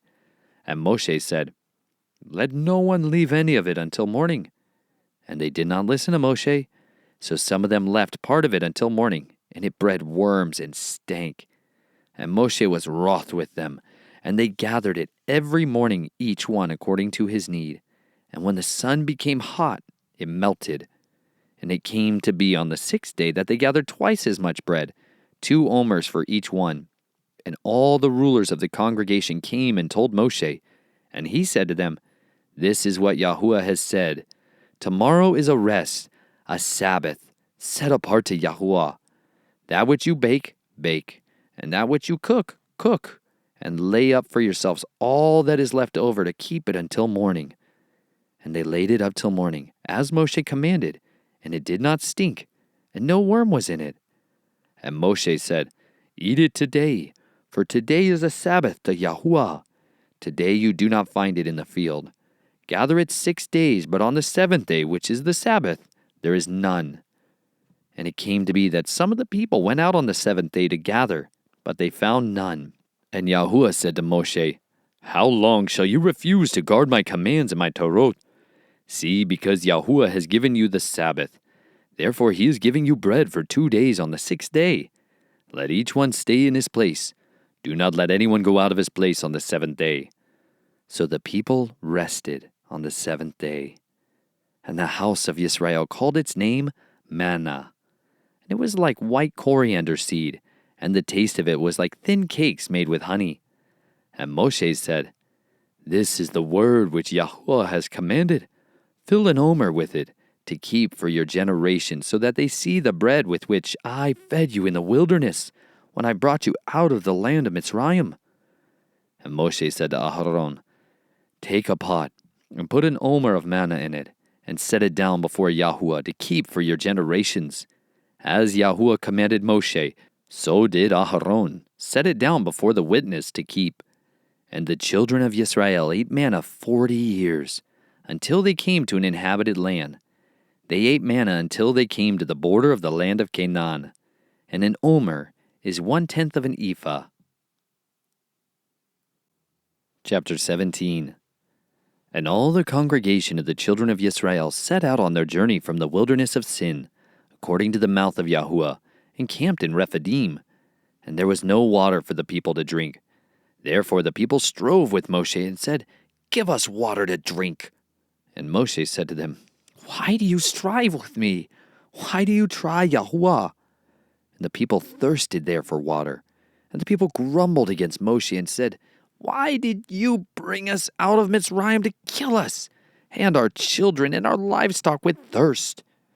Then Moshe cried out to Yahuah, saying, What am I to do with this people? Yet a little, and they shall stone me. And Yahuah said to Moshe, Pass over before the people, and take with you some of the elders of Yisrael, and take in your hand your rod with which you struck the river, and go. See, I am standing before you, there on the rock in Horeb, and you shall strike the rock, and water shall come out of it, and the people shall drink. And Moshe did so before the eyes of the elders of Yisrael. And he called the name of the place Massah and Meribah, because of the strife of the children of Israel, and because they tried Yahuah, saying, Is Yahuah in our midst or not? And Amalek came and fought with Yisrael in Rephidim. And Moshe said to Yahshua, Choose for us men and go out and fight with Amalek. Tomorrow I am stationing myself on the top of the hill with the rod of Elohim in my hand. And Yahshua did as Moshe said to him, to fight with Amalek. And Moshe, Aharon, and Hur went up to the top of the hill. And it came to be when Moshe held up his hand that Yisrael prevailed, and when he let down his hand, Amalek prevailed. But Moshe's hands were heavy, so they took a stone and put it under him, and he sat on it. And Aharon and Hur supported his hands, one on one side, and the other on the other side, and his hands were steady until the going down of the sun. And Yahuah defeated Amalek and his people with the edge of the sword. And Yahuah said to Moshe, "Write this for remembrance in the book, and recite it in the hearing of Yahuah, that I shall completely blot out the remembrance of Amalek from under the heavens." And Moshe built a slaughter place and called its name Yahuah Nisi. For he said, "Because a hand is on the throne of Yahuah is to fight against Amalek from generation to generation." Chapter 18. And Yithro the priest of Midian, Moshe's father-in-law, heard all that Elohim had done for Moshe and for Yisrael his people, that Yahuah had brought Yisrael out of Mitsrayim. And Yithro, Moshe's father-in-law, took Zipporah, the wife of Moshe, after he had sent her back, and her 2 sons, of whom the name of one was Gershom, for he had said, "I have been a sojourner in a foreign land." And the name of the other was Eleazar, for he said, "The Elohim of my father was my help, and delivered me from the sword of Pharaoh." Yithro, Moshe's father-in-law, came with his sons and his wife to Moshe in the wilderness, where he was encamped at the mountain of Elohim. And he had said to Moshe, "I, your father-in-law Yithro, am coming to you with your wife and her 2 sons with her." And Moshe went out to meet his father-in-law, and they bowed down and kissed him. And they asked each other about their welfare, and they went into the tent. And Moshe told his father-in-law all that Yahuah had done to Pharaoh and to the Mitsrites for Yisrael's sake, all the hardship that had come upon them on the way, and how Yahuah had delivered them. And Yithro rejoiced for all the good which Yahuah had done for Yisrael, whom he had delivered out of the hand of the Mitsrites. And Yithro said, "Blessed be Yahuah, who has delivered you out of the hand of the Mitsrites and out of the hand of Pharaoh, and who has delivered the people from under the hand of the Mitsrites. Now I know that Yahuah is greater than all the mighty ones, indeed in the matter in which they acted proudly above them." Then Yithro, the father-in-law of Moshe, brought an ascending offering and slaughterings unto Elohim. And Aharon came with all the elders of Yisrael to eat bread with the father-in-law of Moshe before Elohim. And it came to be on the next day that Moshe sat to rightly rule the people, and the people stood before Moshe from morning until evening. And when the father-in-law of Moshe saw all that he did for the people, he said, "What is this that you are doing for the people? Why do you sit by yourself and all the people stand before you from morning until evening?" And Moshe said to his father-in-law, "Because the people come to me to seek Elohim. When they have a matter, they come to me, and I rightly rule between one and another, and make known the laws of Elohim and his Torot." And the father-in-law of Moshe said to him, "What you are doing is not good.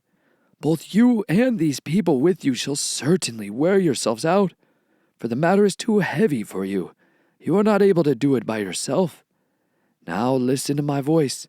Let me counsel you, and Elohim be with you. Stand before Elohim for the people, and you shall bring the matters to Elohim, and you shall enlighten them concerning the laws and the Torot, and show them the way in which they should walk and the work which they do. But you yourself seek out from all the people able men, who fear Elohim, men of truth, hating unfair gain, and place these over them to be rulers of thousands, rulers of hundreds, rulers of 50s, and rulers of 10s. And they shall rightly rule the people at all times. And it shall be that they bring every great matter to you, but they themselves rightly rule every small matter. So make it lighter for yourself, for they shall bear with you. If you do this word, and Elohim shall command you, then you shall be able to stand, and all this people also go to their place in peace." And Moshe listened to the voice of his father-in-law, and did all that he said. And Moshe chose able men out of all Yisrael, and made them heads over the peoples, rulers of thousands, rulers of hundreds, rulers of 50s, and rulers of 10s. And they rightly ruled the people at all times. The hard matters they brought to Moshe, but they rightly ruled every small matter themselves. And Moshe sent off his father-in-law, and he went away to his own land. Chapter 19. In the 3rd new moon, after the children of Yisrael had come out of the land of Mitsrayim, on this day they came to the wilderness of Sinai. For they set out from Rephidim, and had come to the wilderness of Sinai, and camped in the wilderness. So Yisrael camped there before the mountain. And Moshe went up to Elohim, and Yahuah called to him from the mountain, saying, This is what you are to say to the house of Jacob, and declare to the children of Yisrael. You have seen what I did to the Mitsrites, and how I bore you on eagle's wings and brought you to myself. And now, if you diligently obey my voice, and shall guard my covenant, then you shall be my treasured possession above all the peoples, for all the earth is mine. And you shall be to me a reign of priests, and a set-apart nation. Those are the words which you are to speak to the children of Israel. And Moshe came, and called for the elders of the people, and set before them all these words which Yahuah commanded him. And all the people answered together and said, All that Yahuah has spoken, we shall do. So Moshe brought the words of the people to Yahuah. And Yahuah said to Moshe, See, I am coming to you in the thick cloud, so that the people hear when I speak with you and believe you forever. And Moshe reported the words of the people to Yahuah. And Yahuah said to Moshe, Go to the people, and set them apart today and tomorrow, and they shall wash their garments, and shall be prepared by the 3rd day.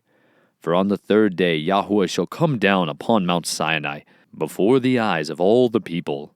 And you shall make a border for the people all around, saying, Take heed to yourselves that you do not go up to the mountain, or touch the border of it. Whoever touches the mountain shall certainly be put to death. Not a hand is to touch it, but he shall certainly be stoned or shot with an arrow. Whether man or beast, he shall not live. When the Yovel sounds long, let them come near the mountain. And Moshe came down from the mountain to the people, and set the people apart. And they washed their garments. And he said to the people, Be prepared by the 3rd day. Do not come near a wife.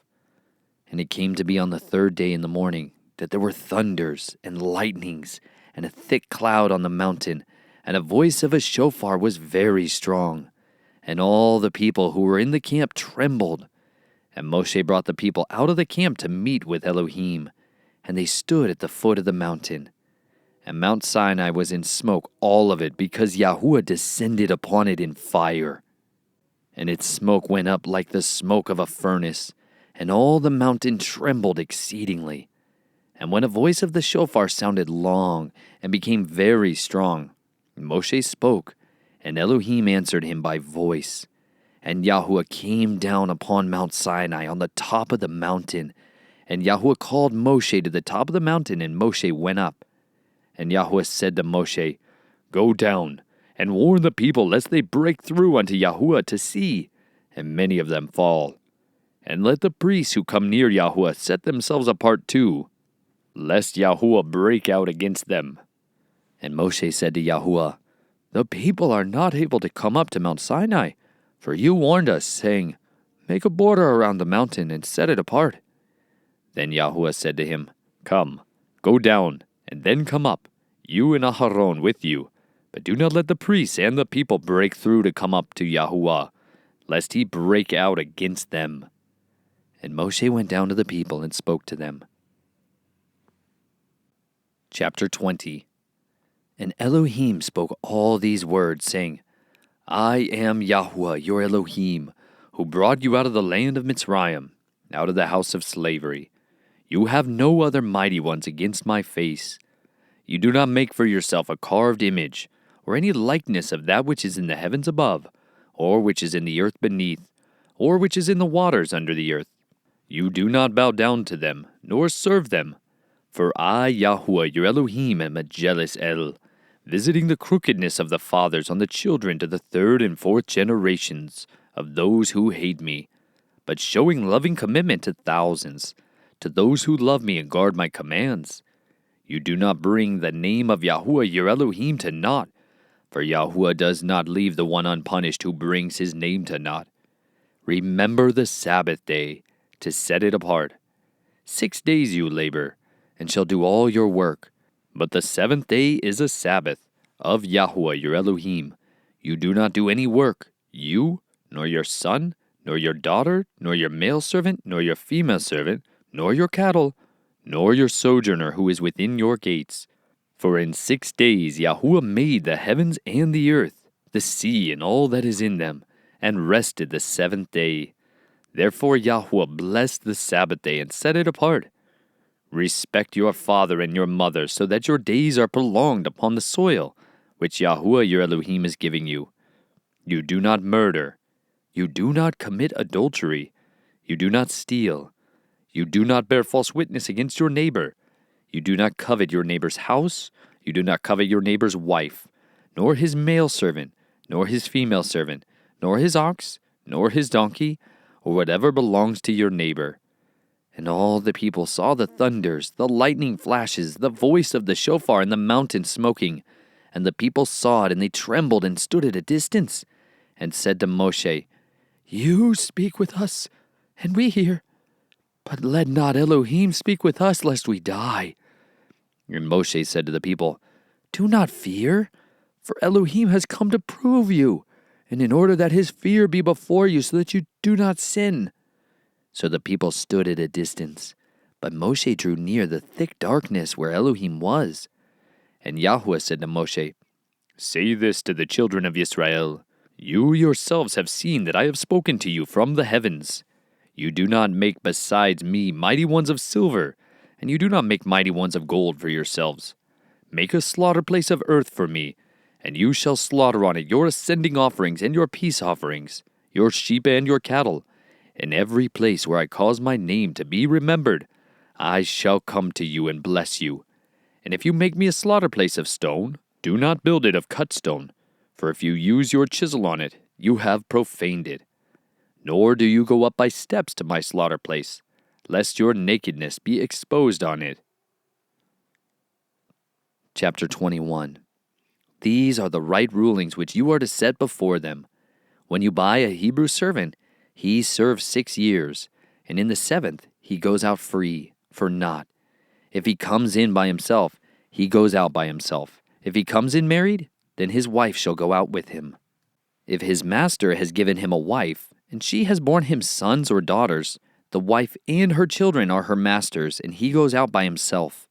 And if the servant truly says, I love my master, my wife and my children, let me not go out free, then his master shall bring him before Elohim, and shall bring him to the door, or to the doorpost, and his master shall pierce his ear with an awl, and he shall serve him forever. And when a man sells his daughter to be a female servant, she does not go out as the male servants do. If she is displeasing in the eyes of her master, who has engaged her to himself, then he shall let her be ransomed. He shall have no authority to sell her to a foreign people, because of him deceiving her. And if he has engaged her to his son, he is to do to her as is the right of the daughters. If he takes another wife, her food, her covering, and her marriage rights are not to be diminished. And if he does not do these 3 for her, then she shall go out for naught, without silver. He who strikes a man so that he dies shall certainly be put to death. But if he did not lie in wait, but Elohim delivered him into his hand, then I shall appoint for you a place where he is to flee. But when a man acts presumptuously against his neighbor, to kill him by treachery, you are to take him even from my slaughter place to die. And he who strikes his father or his mother shall certainly be put to death. And he who kidnaps a man and sells him, or if he is found in his hand, shall certainly be put to death. And he who curses his father or his mother shall certainly be put to death. And when men strive together, and one strikes the other with a stone, or with his fist, and he does not die, but is confined to his bed, if he rises again, and walks about outside with his staff, then he who struck him shall be innocent. He only pays for the lost time, and sees to it that he is completely healed. And when a man strikes his male or female servant with a rod, so that he dies under his hand, he shall certainly be avenged. But if he remains alive a day or 2, he is not avenged, for he is his property. And when men strive, and they shall smite a pregnant woman, and her children come out, yet there is no injury, he shall certainly be punished accordingly, as the woman's husband lays upon him. and he shall give through the judges. But if there is injury, then you shall give life for life, eye for eye, tooth for tooth, hand for hand, foot for foot, burn for burn, wound for wound, lash for lash. And when a man strikes the eye of his male or female servant and destroys it, he is to let him go free for the sake of his eye. And if he knocks out the tooth of his male or female servant, he is to let him go free for the sake of his tooth. And when an ox gores a man or woman to death, then the ox shall certainly be stoned, and its flesh is not eaten, and the owner of the ox is innocent. However, if the ox was previously in the habit of goring, and its owner has been warned, and he has not kept it confined, so that it has killed a man or a woman, the ox is stoned, and its owner also is put to death. If a sin covering is laid upon him, then he shall give the ransom of his life, whatever is laid on him. Whether it has gored a son or gored a daughter, according to this right ruling it is done to him. If the ox gores a male or female servant, he is to give their master 30 shekels of silver, and the ox is stoned. And when a man opens a pit, or if a man digs a pit and does not cover it, and an ox or a donkey falls in it, the owner of the pit is to repay. He is to give silver to their owner, and the dead beast is his. And when the ox of a man smites the ox of his neighbor, and it dies, then they shall sell the live ox and divide the silver from it, and also divide the dead ox. Or if it was known that the ox was previously in the habit of goring, and its owner has not kept it confined, he shall certainly repay, ox for ox, while the dead beast is his. Chapter 22. When a man steals an ox or a sheep, and shall slaughter it or sell it, he repays 5 cattle for an ox, and 4 sheep for a sheep. If the thief is found breaking in, and he is struck so that he dies, there is no guilt for his bloodshed. If the sun has risen on him, there is guilt for his bloodshed. He shall certainly repay. If he has not the means, then he shall be sold for his theft. If the theft is indeed found alive in his hand, whether it is an ox or donkey or sheep, he repays double. When a man lets a field or vineyard be grazed bare, and lets loose his livestock and it feeds in another man's field, he repays from the best of his own field and the best of his own vineyard. When fire breaks out and spreads to thorn bushes, so that the field is consumed, he who kindled the fire shall certainly repay. When a man gives silver or goods to his neighbor to guard, and it is stolen out of the man's house, if the thief is found, he repays double. If the thief is not found, then the master of the house shall be brought before Elohim to see whether he has put his hand into his neighbor's goods. For every matter of transgression, for ox, for donkey, for sheep, for garment, or for whatever is lost which another claims to be his, let the matter of them both come before Elohim, and whomever Elohim declares wrong repays double to his neighbor. When a man gives to his neighbor a donkey or ox or sheep or any beast to watch over, and it dies or is injured, or is driven away while no one is looking, let an oath of Yahuah be between them both, that he has not put his hand into his neighbor's goods, and the owner of it shall accept that, and he does not repay. But if it indeed is stolen from him, he repays to its owner. If it is torn to pieces, then let him bring it for evidence. He does not repay what was torn. And when a man borrows from his neighbor, and it is injured or dies while the owner of it is not present, he shall certainly repay. But if its owner was with it, he does not repay. If it was hired, he is entitled to the hire. And when a man entices a maiden who is not engaged, and lies with her, he shall certainly pay the bride price for her to be his wife. If her father absolutely refuses to give her to him, he pays according to the bride price of maidens. Do not allow a practicer of witchcraft to live. Anyone lying with a beast shall certainly be put to death. He who slaughters to an Elohim except to Yahuah only is put under the ban. Do not tread down a sojourner or oppress him, for you were sojourners in the land of Mitsrayim. Do not afflict any widow or fatherless child. If you do afflict them at all, if they cry out to me at all, I shall certainly hear their cry, and my wrath shall burn, and I shall kill you with the sword. Your wives shall be widows, and your children fatherless. If you do lend silver to any of my people, the poor among you, you are not to be like one that lends on interest to him. Do not lay interest on him. If you take your neighbor's garment as a pledge at all, you are to return it to him before the sun goes down. For that is his only covering. It is his garment for his skin. What does he sleep in? And it shall be that when he cries to me, I shall hear, for I show favor. Do not revile an Elohim, nor curse a ruler of your people. Do not delay giving your harvest and your vintage. Give me the firstborn of your sons.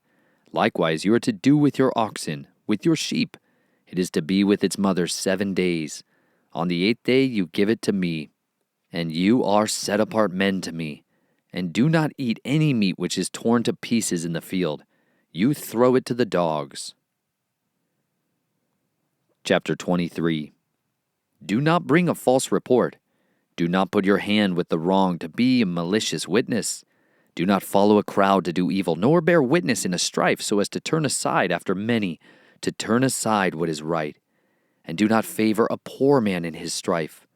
When you meet your enemy's ox or his donkey going astray, you shall certainly return it to him. When you see the donkey of him who hates you lying under its burden, you shall refrain from leaving it to him. You shall certainly help him. Do not turn aside the right ruling of your poor in his strife. Keep yourself far from a false matter, and do not kill the innocent and the righteous. For I do not declare the wrong right. And do not take a bribe, for a bribe blinds the seeing one and twists the words of the righteous. And do not oppress a sojourner, as you yourselves know the heart of a sojourner, because you were sojourners in the land of Mitsrayim. And for 6 years you are to sow your land, and shall gather its increase. But the 7th year you are to let it rest, and shall leave it. And the poor of your people shall eat it. And what they leave, the beasts of the field eat. Do the same with your vineyard and your olive yard. 6 days you are to do your work, and on the 7th day you rest, in order that your ox and your donkey might rest, and the son of your female servant and the sojourner be refreshed. And in all that I have said to you, take heed, and make no mention of the name of other mighty ones. Let it not be heard from your mouth. 3 times in the year you are to celebrate a festival to me. Guard the festival of Matzot. 7 days you eat unleavened bread, as I commanded you, at the time appointed in the new moon of Abib. For in it you came out of Mitsrayim, and do not appear before me empty-handed. And the festival of the harvest, the first fruits of your labors, which you have sown in the field, and the festival of the ingathering, at the outgoing of the year, when you have gathered in the fruit of your labors from the field. 3 times in the year all your males are to appear before the Master Yahuah. Do not slaughter the blood of my slaughtering with leavened bread, and the fat of my festival shall not remain until morning. Bring the first fruits of the first fruits of your land into the house of Yahuah your Elohim. Do not cook a young goat in its mother's milk. See, I am sending a messenger before you to guard you in the way, and to bring you into the place which I have prepared. Be on guard before him and obey his voice. Do not rebel against him, for he is not going to pardon your transgression, for my name is in him. But if you diligently obey his voice, and shall do all that I speak, then I shall be an enemy to your enemies, and a distresser to those who distress you. For my messenger shall go before you, and shall bring you into the Amorites, and the Hittites, and the Perizzites, and the Canaanites, and the Hivites, and the Jebusites, and I shall cut them off. Do not bow down to their mighty ones, nor serve them, nor do according to their works, but without fail overthrow them, and without fail break down their pillars. And you shall serve Yahuah your Elohim, and he shall bless your bread and your water. And I shall remove sickness from your midst. None shall miscarry, or be barren in your land. I shall fill the number of your days. I shall send my fear before you, and shall cause confusion among all the people to whom you come, and make all your enemies turn their backs to you. And I shall send the hornets before you, which shall drive out the Hivite, the Canaanite, and the Hittite from before you. I shall not drive them out from before you in 1 year, lest the land become a waste, and the beasts of the field become too numerous for you. Little by little I shall drive them out from before you, until you have increased and you inherit the land. And I shall set your border from the sea of reeds to the sea of the Philistines, and from the wilderness to the river. For I shall give the inhabitants of the land into your hand, and you shall drive them out before you. Do not make a covenant with them, nor with their mighty ones. Let them not dwell in your land, lest they make you sin against me, when you serve their mighty ones, when it becomes a snare to you. Chapter 24. And to Moshe he said, Come up to Yahuah, you and Aharon, Nadab and Abihu, and 70 of the elders of Yisrael, and you shall bow yourselves from a distance. But Moshe shall draw near to Yahuah by himself, and let them not draw near, nor let the people go up with him. And Moshe came and related to the people all the words of Yahuah, and all the right rulings. And all the people answered with one voice and said, All the words which Yahuah has spoken, we shall do. And Moshe wrote down all the words of Yahuah, and rose up early in the morning, and built a slaughter place at the foot of the mountain, and 12 standing columns for the 12 tribes of Yisrael. And he sent young men of the children of Yisrael, and they offered ascending offerings and slaughtered slaughterings of peace offerings to Yahuah of bulls. And Moshe took half the blood and put it in basins, and half the blood he sprinkled on the slaughter place. And he took the book of the covenant, and read in the hearing of the people, and they said, All that Yahuah has spoken we shall do and obey. And Moshe took the blood and sprinkled it on the people, and said, See, the blood of the covenant which Yahuah has made with you concerning all these words. And Moshe went up, also Aharon, Nadab and Abihu, and 70 of the elders of Yisrael. And they saw the Elohim of Yisrael, and under his feet like a paved work of sapphire stones, and like the heavens for brightness. Yet he did not stretch out his hand against the chiefs of the children of Yisrael. And they saw Elohim, and they ate and drank. And Yahuah said to Moshe, Come up to me on the mountain, and be there, while I give you tablets of stone and the Torah, and the command which I have written to teach them. And Moshe arose with his assistant Yahshua, and Moshe went up to the mountain of Elohim. And he said to the elders, Wait here for us until we come back to you. And see, Aharon and Hur are with you.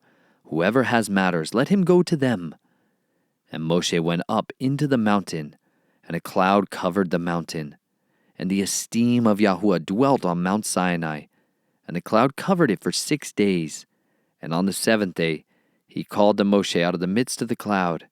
And the appearance of the esteem of Yahuah was like a consuming fire on top of the mountain, before the eyes of the children of Yisrael. And Moshe went up into the midst of the cloud, and went into the mountain. And it came to be that Moshe was on the mountain 40 days and 40 nights. Chapter 25.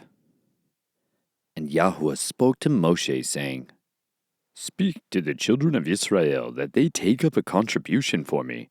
From everyone whose heart moves him, you shall take up my contribution. And this is the contribution which you take up from them: gold and silver and bronze, and blue and purple and scarlet material, and fine linen and goat's hair, and ram skins dyed red, and fine leather and acacia wood, oil for the light, spices for the anointing oil, and for the sweet incense, shoham stones, and the stones to be set in the shoulder garment, and in the breastplate.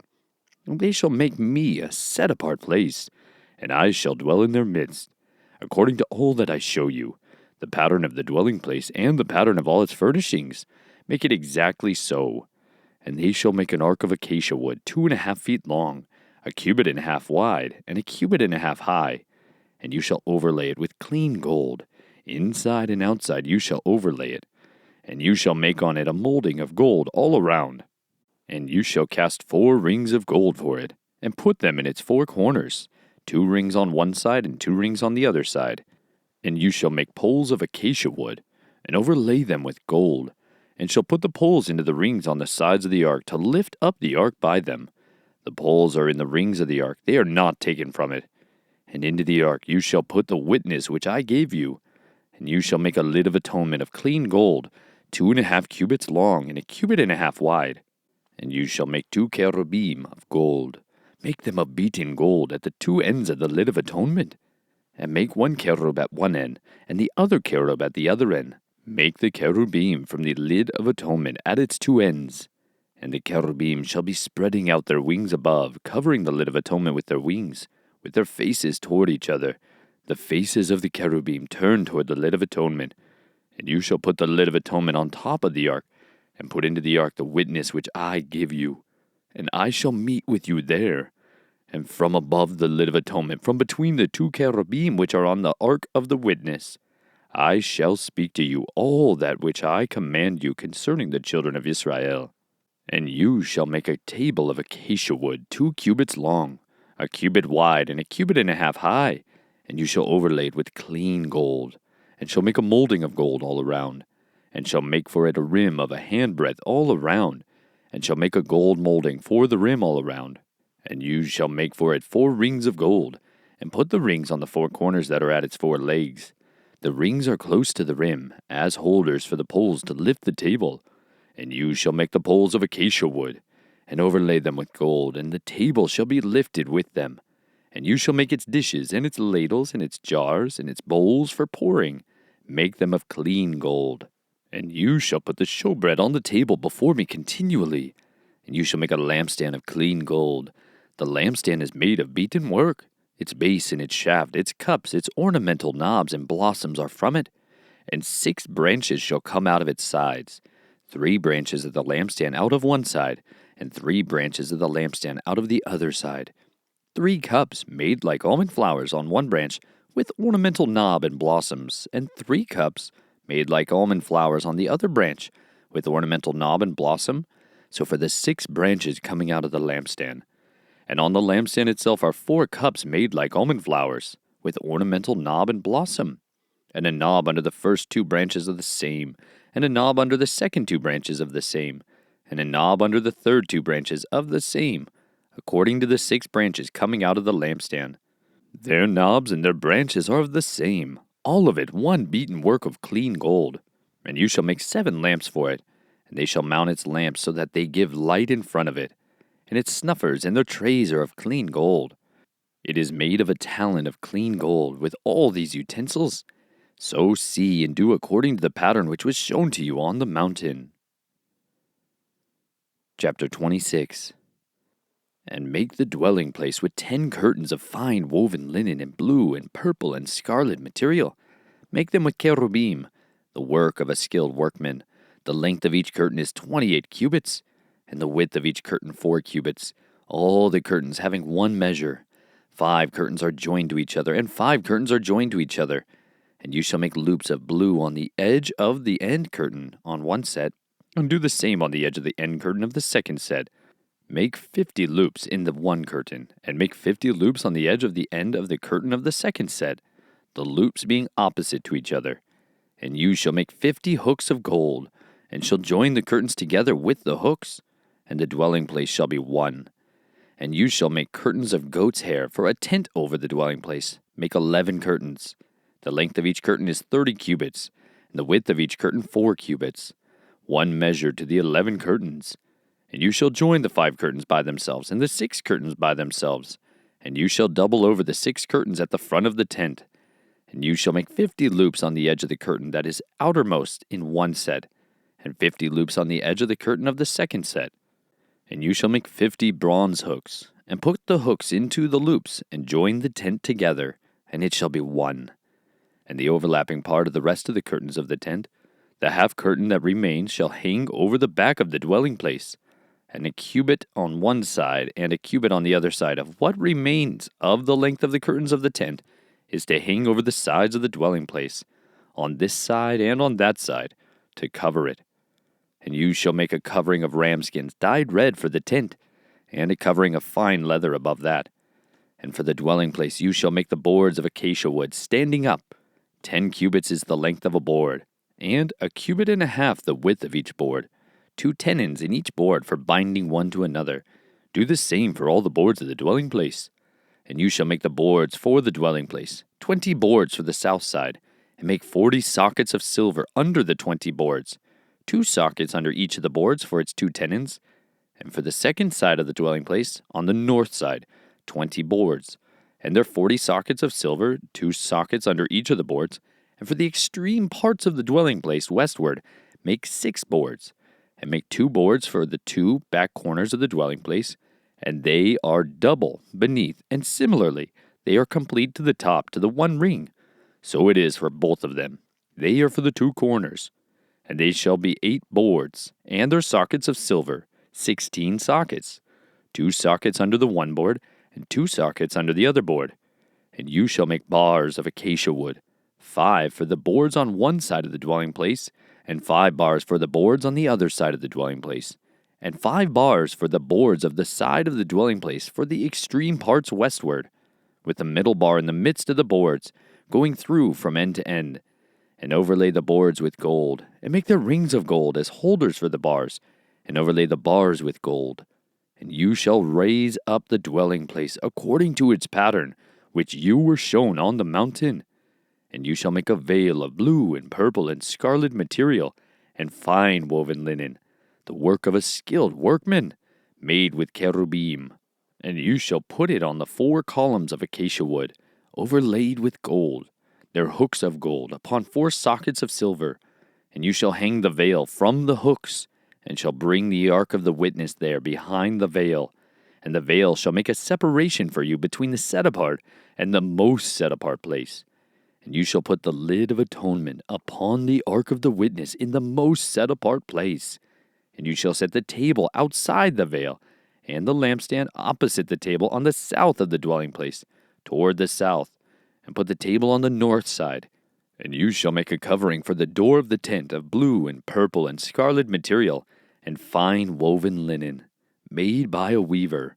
And you shall make for the covering 5 columns of acacia wood, and overlay them with gold, their hooks of gold, and you shall cast 5 sockets of bronze for them. Chapter 27. And you shall make a slaughter place of acacia wood, 5 cubits long and 5 cubits wide. The slaughter place is square, and its height 3 cubits. And you shall make its horns on its 4 corners. Its horns are of the same. And you shall overlay it with bronze.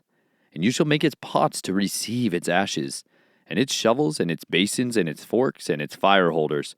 Make all of its utensils of bronze. And you shall make a grating for it, a bronze network, and shall make on the network 4 bronze rings at its 4 corners, and shall put it under the rim of the slaughter place beneath, so that the network is halfway up the slaughter place. And you shall make poles for the slaughter place, poles of acacia wood, and shall overlay them with bronze. And the poles shall be put into the rings, and the poles shall be on the 2 sides of the slaughter place for lifting it. Make it hollow with boards, as it were shown to you on the mountain. So they are to make it. And you shall make the courtyard of the dwelling place, for the south side screens for the courtyard made of fine woven linen, 100 cubits long for one side, and its 20 columns, and their 20 sockets of bronze, the hooks of the columns, and their bands of silver. And so for the north side in length, screens 100 cubits long, with its 20 columns, and their 20 sockets of bronze, and the hooks of the columns, and their bands of silver. And the width of the courtyard on the west side screens of 50 cubits, with their 10 columns and their 10 sockets.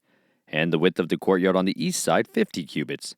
And the screens on one side of the gate 15 cubits, with their 3 columns and their 3 sockets. And for the gate of the courtyard a covering 20 cubits long of blue and purple and scarlet material, and fine woven linen, made by a weaver, 4 columns and 4 sockets.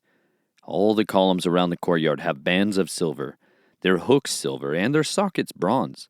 The length of the courtyard is 100 cubits, and the width 50 by 50, and the height 5 cubits, woven of fine linen thread, and its sockets of bronze.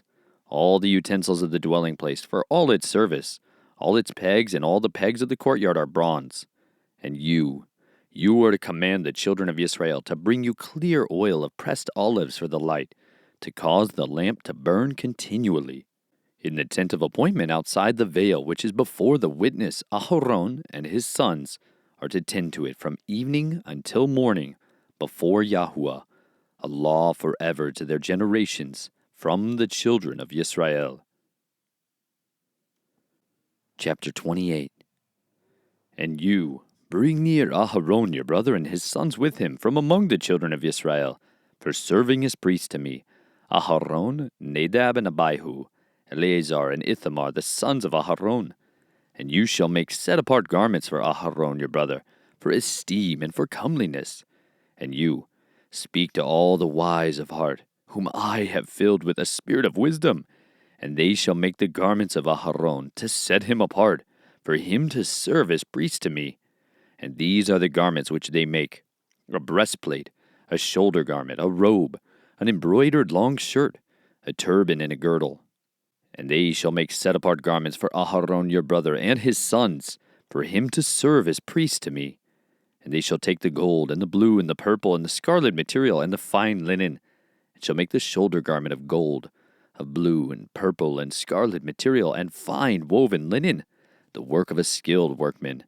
It is to have 2 shoulder pieces joined at its 2 edges, and so it is joined together.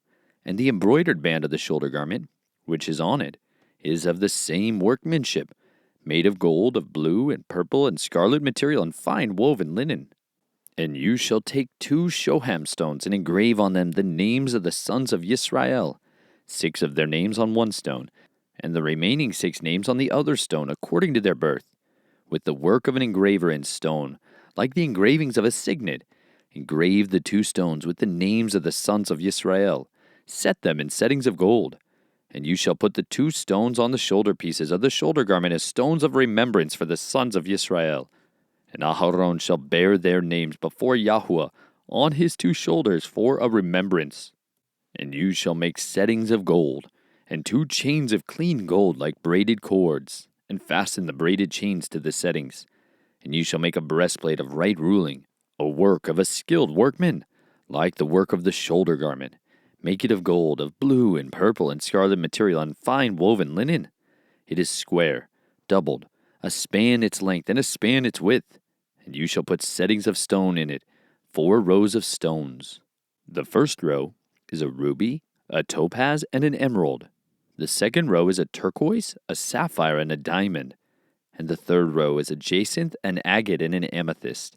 And the fourth row is a beryl, and a shoham, and a jasper. They are set in gold settings. And the stones are according to the names of the sons of Yisrael, 12 according to their names, like the engraving of a signet, each one with its own name for the 12 tribes. And you shall make braided chains of corded work for the breastplate at the end of clean gold. And you shall make 2 rings of gold for the breastplate, and shall put the 2 rings on the 2 ends of the breastplate. And you shall put the 2 cords of gold in the 2 rings which are on the ends of the breastplate. And the other 2 ends of the 2 cords you fasten to the 2 settings, and put them on the shoulder pieces of the shoulder garment in the front.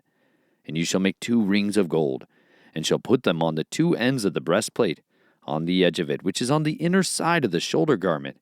And you shall make 2 rings of gold, and put them on the 2 shoulder pieces, underneath the shoulder garment, on the front of it, close to the seam above the embroidered band of the shoulder garment. And they bind the breastplate by means of its rings to the rings of the shoulder garment, using a blue cord, so that it is above the embroidered band of the shoulder garment, so that the breastplate does not come loose from the shoulder garment. And Aharon shall bear the names of the sons of Yisrael on the breastplate of right ruling over his heart, when he goes into the set-apart place for a remembrance before Yahuah continually.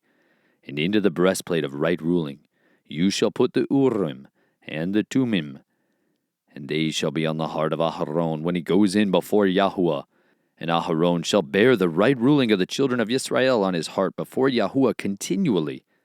And you shall make the robe of the shoulder garment of all blue, and the opening for his head shall be in the middle of it, a woven binding all around its opening, like the opening in a scaled armor, so that it does not tear. And on its hem you shall make pomegranates of blue and purple and scarlet material all around its hem, the bells of gold between them all around, a golden bell and a pomegranate, a golden bell and a pomegranate, on the hem of the robe all around. And it shall be upon Aharon to attend in, and its sound shall be heard when he goes into the set-apart place before Yahuah, and when he comes out, so that he does not die. And you shall make a plate of clean gold, and engrave on it, like the engraving of a signet, set-apartness to Yahuah. And you shall put it on a blue cord, and it shall be on the turban. It is to be on the front of the turban. And it shall be on the forehead of Aharon. And Aharon shall bear the guilt of the set-apart gifts, which the children of Yisrael set apart in all their set-apart gifts. And it shall always be on his forehead, for acceptance for them before Yahuah. And you shall weave the long shirt of fine linen, and shall make the turban of fine linen. And you shall make the girdle of woven work. And you shall make long shirts for Aharon's sons. And you shall make girdles for them. And you shall make turbans for them, for esteem and comeliness. And you shall put them on Aharon your brother, and on his sons with him, and shall anoint them, and shall ordain them, and shall set them apart, and they shall serve as priests to me. And make linen trousers for them, to cover their nakedness, reaching from the waist to the thighs. And they shall be on Aharon and on his sons, when they come into the tent of appointment, or when they come near the slaughter place, to attend in the set-apart place, so that they do not bear crookedness and die. A law forever to him, and to his seed after him. Chapter 29. And this is the task you shall do to them, to set them apart to serve me as priests. Take 1 young bull and 2 rams, perfect ones, and unleavened bread and unleavened cakes mixed with oil, and unleavened wafers anointed with oil. Make these of wheat flour. You shall put them in 1 basket, and bring them in the basket along with the bull and the 2 rams. Then you shall bring Aharon and his sons to the door of the tent of appointment, and wash them with water. And you shall take the garments, and shall put on Aharon the long shirt, and the robe of the shoulder garment, and the shoulder garment, and the breastplate, and shall gird him with the embroidered band of the shoulder garment, and shall put the turban on his head, and shall put the set-apart sign of dedication on the turban, and shall take the anointing oil, and pour it on his head, and anoint him. Then you shall bring his sons, and put long shirts on them, and shall gird them with girdles, Aharon and his sons, and put the turbans on them. And the priesthood shall be theirs for an everlasting law. So you shall ordain Aharon and his sons, and you shall bring near the bull before the tent of appointment. And Aharon and his sons shall lay their hands on the head of the bull. And you shall slay the bull before Yahuah, by the door of the tent of appointment. And take some of the blood of the bull, and put it on the horns of the slaughter place with your finger, and pour all the blood beside the base of the slaughter place. And you shall take all the fat that covers the entrails, and the appendage on the liver, and the 2 kidneys, and the fat that is on them, and burn them on the slaughter place. But the flesh of the bull, and its skin, and its dung, you shall burn with fire outside the camp. It is a sin offering. And take 1 ram, and Aharon and his sons shall lay their hands on the head of the ram. And you shall slay the ram, and you shall take its blood and sprinkle it all around on the slaughter place, and cut the ram in pieces, and wash its entrails and its legs, and place them upon its pieces and on its head. And you shall burn the entire ram on the slaughter place. It is an ascending offering to Yahuah. It is a sweet fragrance, an offering made by fire to Yahuah. And you shall take the 2nd ram, and Aharon and his sons shall lay their hands on the head of the ram. And you shall slay the ram, and take some of its blood, and put it on the tip of the right ear of Aharon, and on the tip of the right ear of his sons, on the thumb of their right hand, and on the big toe of their right foot, and sprinkle the blood all around on the slaughter place. And you shall take some of the blood that is on the slaughter place, and some of the anointing oil, and sprinkle it on Aharon and on his garments, on his sons, and on the garments of his sons with him. And he and his garments shall be set apart, and his sons in the garments of his sons with him. And you shall take the fat of the ram, and the fat tail, and the fat that covers the entrails, and the appendage that is on the liver, and the 2 kidneys, and the fat on them, and the right thigh. It is for a ram of ordination, and 1 loaf of bread, and 1 cake made with oil, and 1 thin cake from the basket of the unleavened bread that is before Yahuah. And you shall put all these in the hands of Aharon, and in the hands of his sons, and you shall wave them, a wave offering before Yahuah. Then you shall take them from their hands, and burn them on the slaughter place as an ascending offering, as a sweet fragrance before Yahuah. It is an offering made by fire to Yahuah. And you shall take the breast of the ram of Aharon's ordination, and wave it, a wave offering before Yahuah, and it shall be your portion. And from the ram of ordination you shall set apart the breast of the wave offering which is waved, and the thigh of the contribution which is raised, of that which is for Aharon, and of that which is for his sons. And it shall be from the children of Yisrael for Aharon and his sons by a law forever, for it is a contribution. And it is a contribution from the children of Yisrael, from the slaughterings of their peace offerings, their contribution to Yahuah. And the set-apart garments of Aharon are for his sons after him, to be anointed in them, and to be ordained in them. The priest from his sons in his place puts them on for 7 days, when he enters the tent of appointment to attend in the set-apart place. And take the ram of ordination and cook its flesh in a set-apart place. And Aharon and his sons shall eat the flesh of the ram and the bread that is in the basket by the door of the tent of appointment. And they shall eat those offerings with which the atonement was made, to ordain them, to set them apart. But let a stranger not eat them, because they are set apart. And if any of the flesh of the ordination offerings or of the bread be left over until the morning, then you shall burn up what is left over. It is not eaten, because it is set apart. And so you shall do to Aharon and his sons, according to all that I have commanded you. 7 days you shall ordain them. And prepare a bull each day as a sin offering for atonement. And you shall cleanse the slaughter place when you make atonement for it, and you shall anoint it to set it apart. For 7 days you shall make atonement for the slaughter place and set it apart. And the slaughter place shall be most set apart. Whatever touches the slaughter place is to be set apart.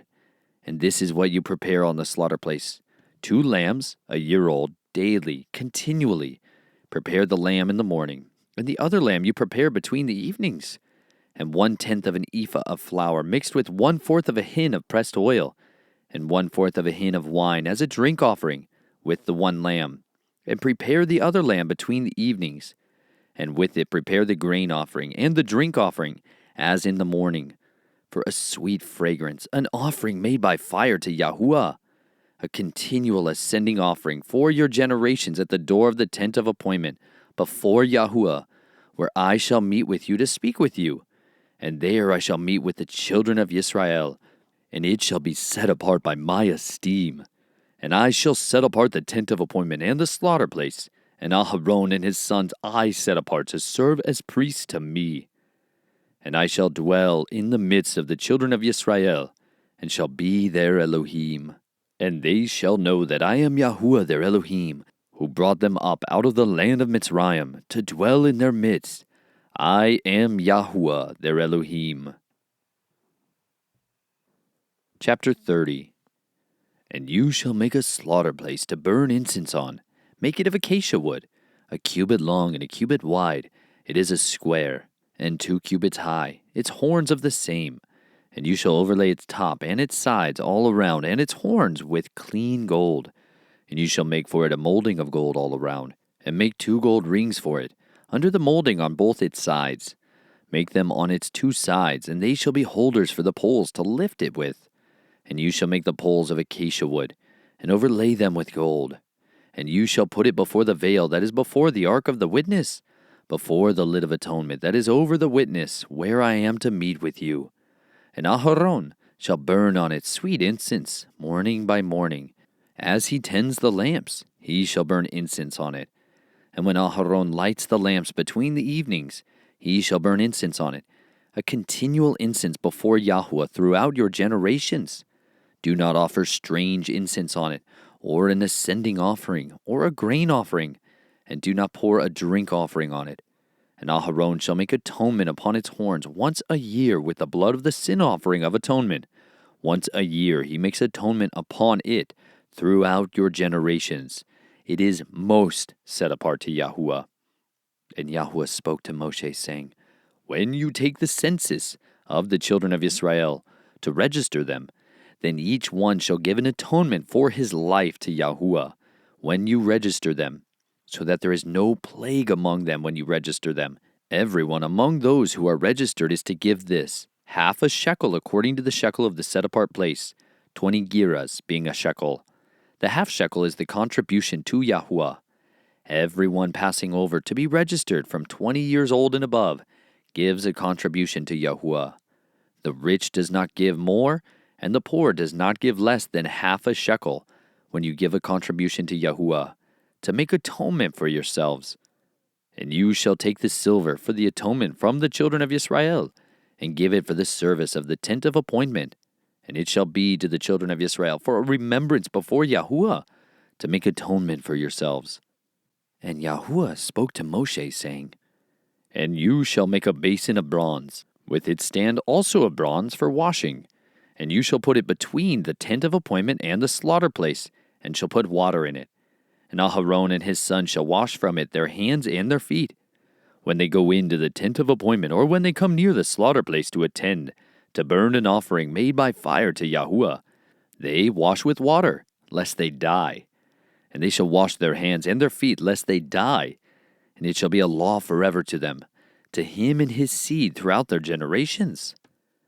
And Yahuah spoke to Moshe, saying, And take for yourselves choice spices, 500 shekels of liquid myrrh, and half as much, 250 of sweet-smelling cinnamon, and 250 of sweet-smelling cane, and 500 of cassia, according to the shekel of the set-apart place, and a hin of olive oil. And you shall make from these a set-apart anointing oil, a compound blended, the work of a perfumer. It is a set-apart anointing oil. And you shall anoint the tent of appointment, and the ark of the witness, and the table, and all its utensils, and the lampstand, and its utensils, and the slaughter place of incense, and the slaughter place of ascending offerings, with all its utensils, and the basin and its stand. And you shall set them apart, and they shall be most set apart. Whatever touches them is to be set apart. And you shall anoint Aharon and his sons, and set them apart, to serve as priests to me. And speak to the children of Israel, saying, This is a set-apart anointing oil to me throughout your generations. It shall not be poured on the flesh of a man, and make no other like it, according to its composition. It is set apart. It is set apart to you. Whoever compounds any like it, or whoever puts any of it on a stranger, shall be cut off from his people. And Yahuah said to Moshe, Take sweet spices, fragrant gum, and cinnamon, and galbanum, and clear frankincense with these sweet spices, all in equal amounts. Then you shall make of these an incense, a compound, work of a perfumer, salted, clean, set apart. And you shall beat some of it very fine, and put some of it before the witness in the tent of appointment, where I meet with you. It is most set apart to you. And the incense which you make, do not make any for yourselves, according to its composition. It is set apart to you for Yahuah. Whoever makes any like it, to smell it, he shall be cut off from his people. Chapter 31.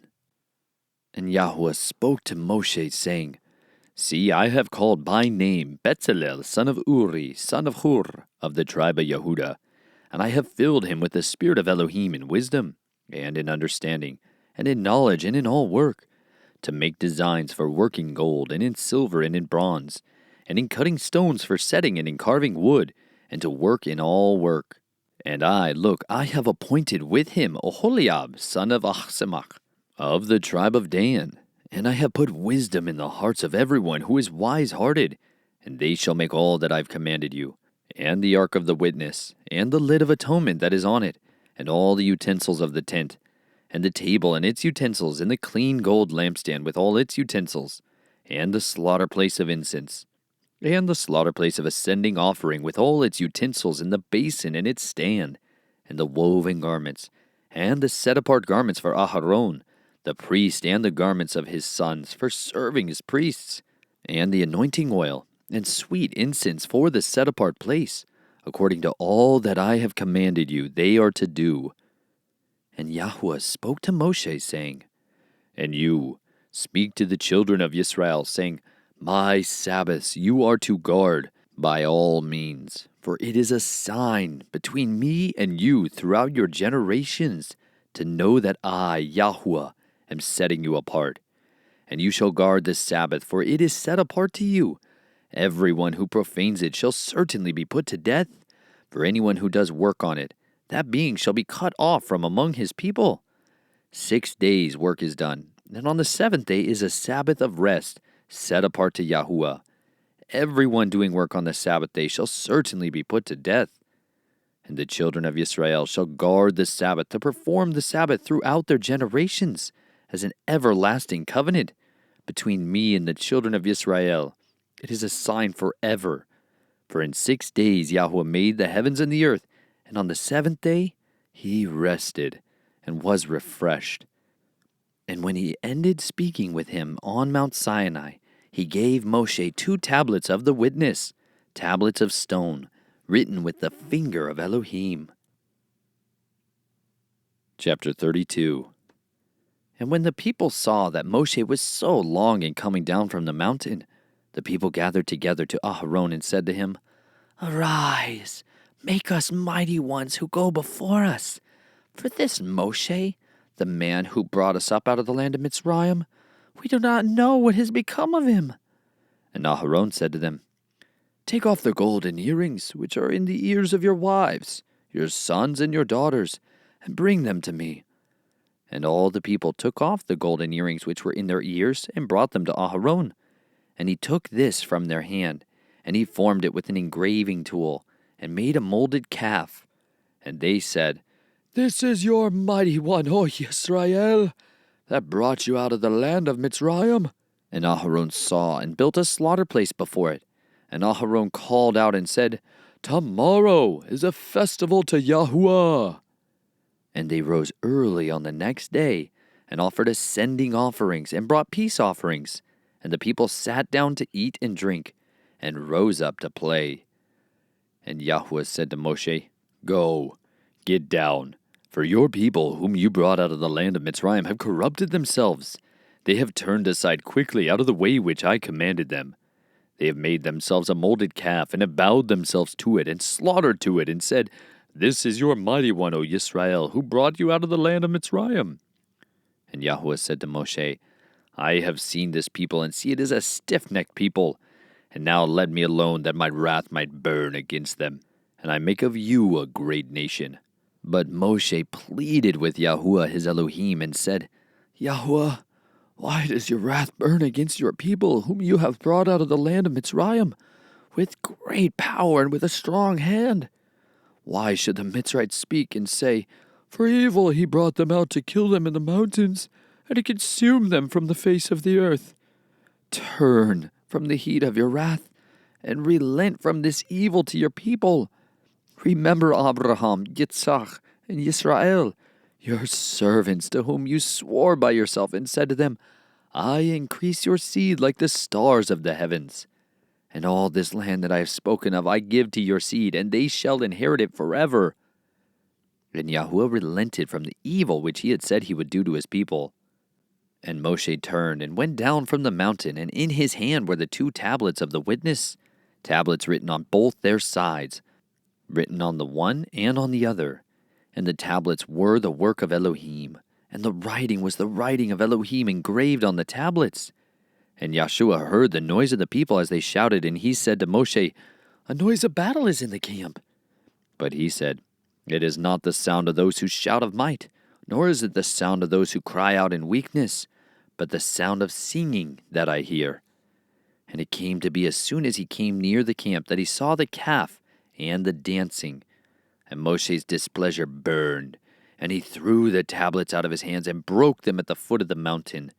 And he took the calf which they had made, and burned it in the fire, and ground it into powder, and scattered it on the face of the water, and made the children of Yisrael drink it. And Moshe said to Aharon, "What did this people do to you, that you have brought so great a sin upon them?" And Aharon said, "Do not let the displeasure of my master burn. You know the people, that it is an evil. And they said to me, 'Make us mighty ones who go before us.' For this Moshe, the man who brought us out of the land of Mitsrayim, we do not know what has become of him." And I said to them, "Whoever has gold, let them take it off." And they gave it to me, and I threw it into the fire, and this calf came out. And Moshe saw that the people were let loose, for Aharon had let them loose, to their shame among their enemies. And Moshe stood in the entrance of the camp and said, "Who is for Yahuah? Come to me." And all the sons of Levi gathered themselves to him. And he said to them, "Thus said Yahuah, Elohim of Yisrael, each one put his sword on his side, pass over to and fro from gate to gate in the camp, and each one kill his brother, and each one his friend, and each one his relative." And the sons of Levi did according to the word of Moshe, and about 3,000 men of the people fell that day. And Moshe said, "You are ordained for Yahuah today, since each one has been against his son and his brother, so as to bring upon you a blessing today." And it came to be on the next day that Moshe said to the people, You You have sinned a great sin, and now I am going up to Yahuah, if I might atone for your sin. And Moshe returned to Yahuah and said, Oh, these people have sinned a great sin, and have made for themselves a mighty one of gold. And now if you would forgive their sin, but if not, please blot me out of your book which you have written. And Yahuah said to Moshe, Whoever has sinned against me, I blot him out of my book. And now go, lead the people to the place of which I have spoken to you. See, my messenger goes before you, and in the day of my visitation I shall visit their sin upon them. And Yahuah plagued the people because they made the calf which Aharon made. Chapter 33. And Yahuah said to Moshe, Come, go up from here, you and the people whom you have brought out of the land of Mitsrayim, to the land of which I swore to Abraham, to Yitzhak, and Yaakov, saying, To your seed I give it. And I shall send my messenger before you, and I shall drive out the Canaanite, and the Amorite, and the Hittite, and the Perizzite, and the Hivite, and the Jebusite, to a land flowing with milk and honey. For I do not go up in the midst of your people, because you are a stiff-necked people, lest I consume you on the way. And when the people heard this evil word, they mourned, and no one put on his ornaments. And Yahuah said to Moshe, Say this to the children of Israel, You are a stiff-necked people.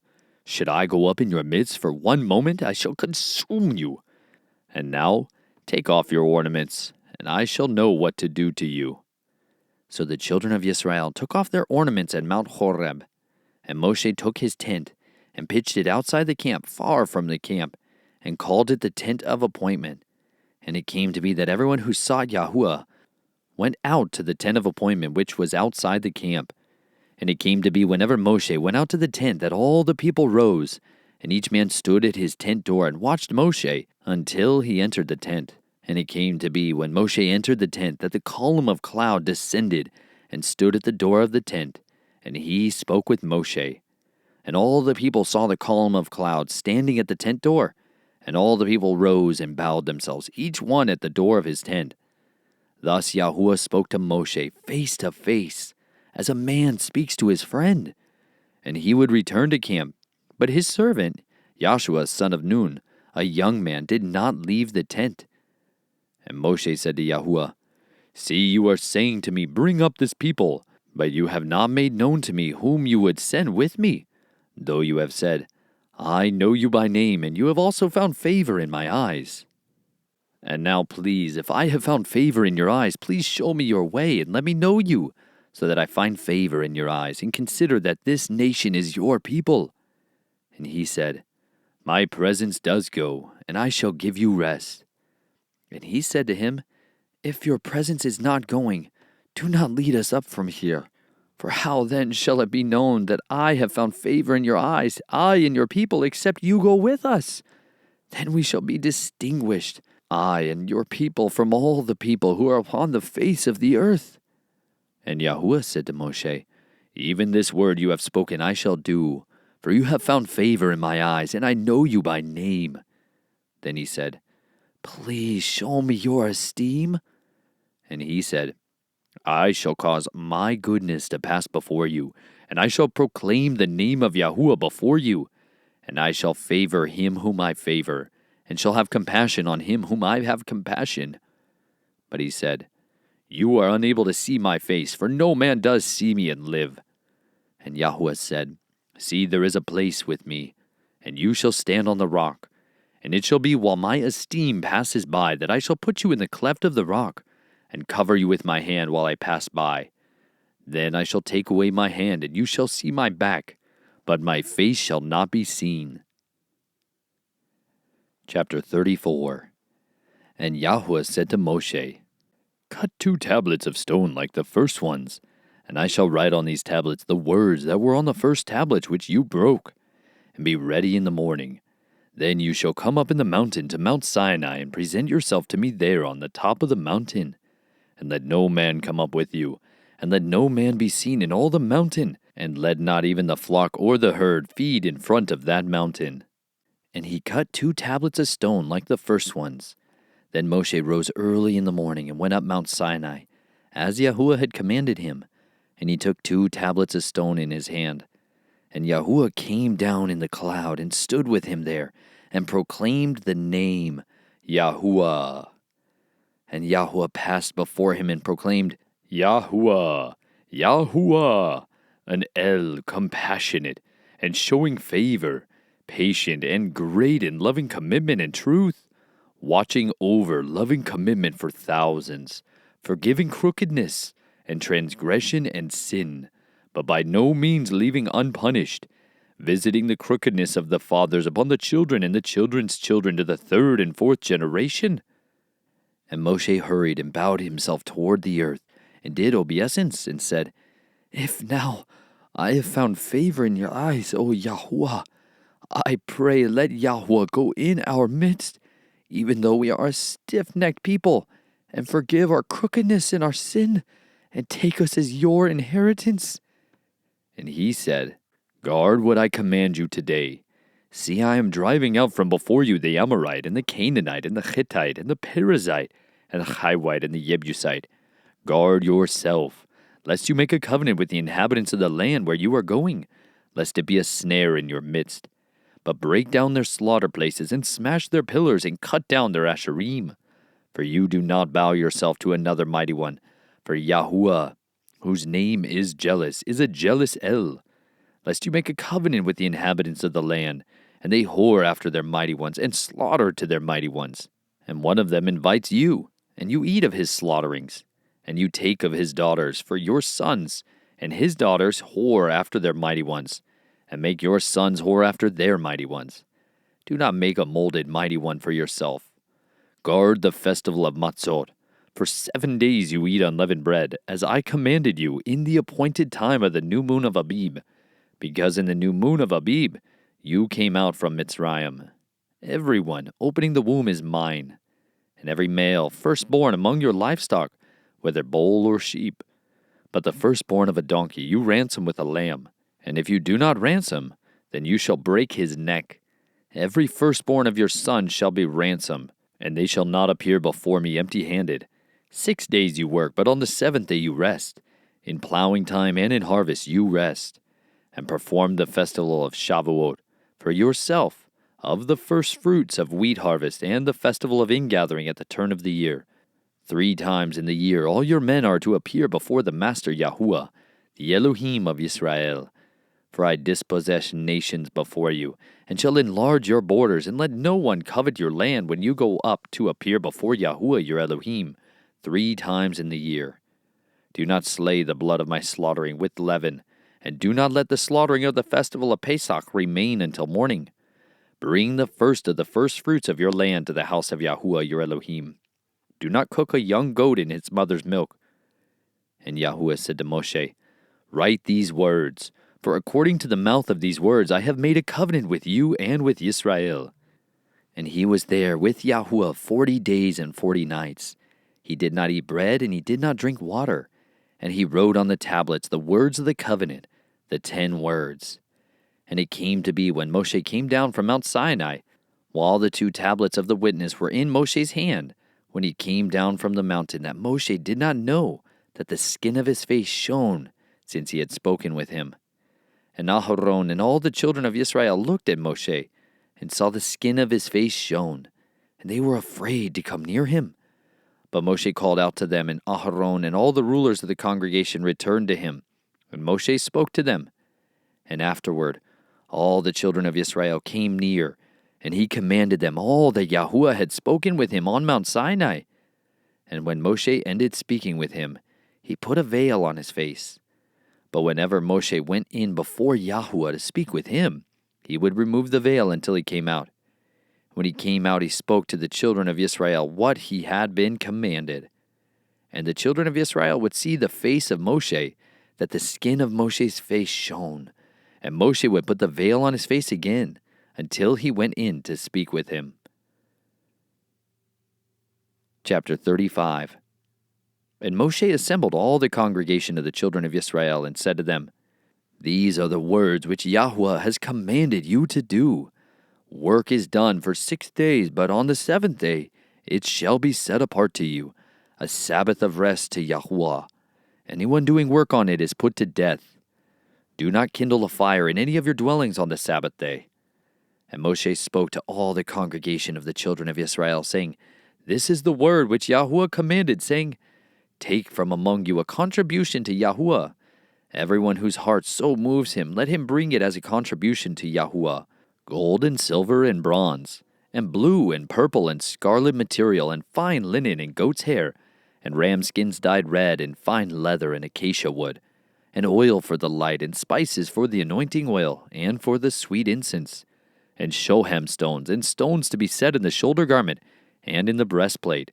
And let all the wise-hearted among you come and make all that Yahuah hath commanded: the dwelling place, its tent and its covering, its hooks and its boards, its bars, its columns and its sockets, the ark and its poles, the lid of atonement, and the veil of the covering, the table and its poles, and all its utensils, and the showbread, and the lampstands for the light, and its utensils, and its lamps, and the oil for the light, and the incense slaughter place, and its poles, and the anointing oil, and the sweet incense, and the covering for the door at the entrance of the dwelling place, the slaughter place of ascending offering, with its bronze grating, its poles and all its utensils, the basin and its stand, the screens of the courtyard, its columns and their sockets, and the covering for the gate of the courtyard, the pegs of the dwelling place, and the pegs of the courtyard and their cords, the woven garments to do service in the set-apart place, the set-apart garments for Aharon the priest, and the garments of his sons to serve as priests.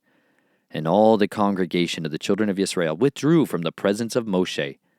And everyone whose heart lifted him up, and everyone whose spirit moved him, came. And they brought the contribution to Yahuah for the work of the tent of appointment, and for all its service, and for the set-apart garments. And they came, both men and women, all whose hearts moved them, and brought earrings and nose rings and rings and necklaces and golden goods, even everyone who made a wave offering of gold to Yahuah.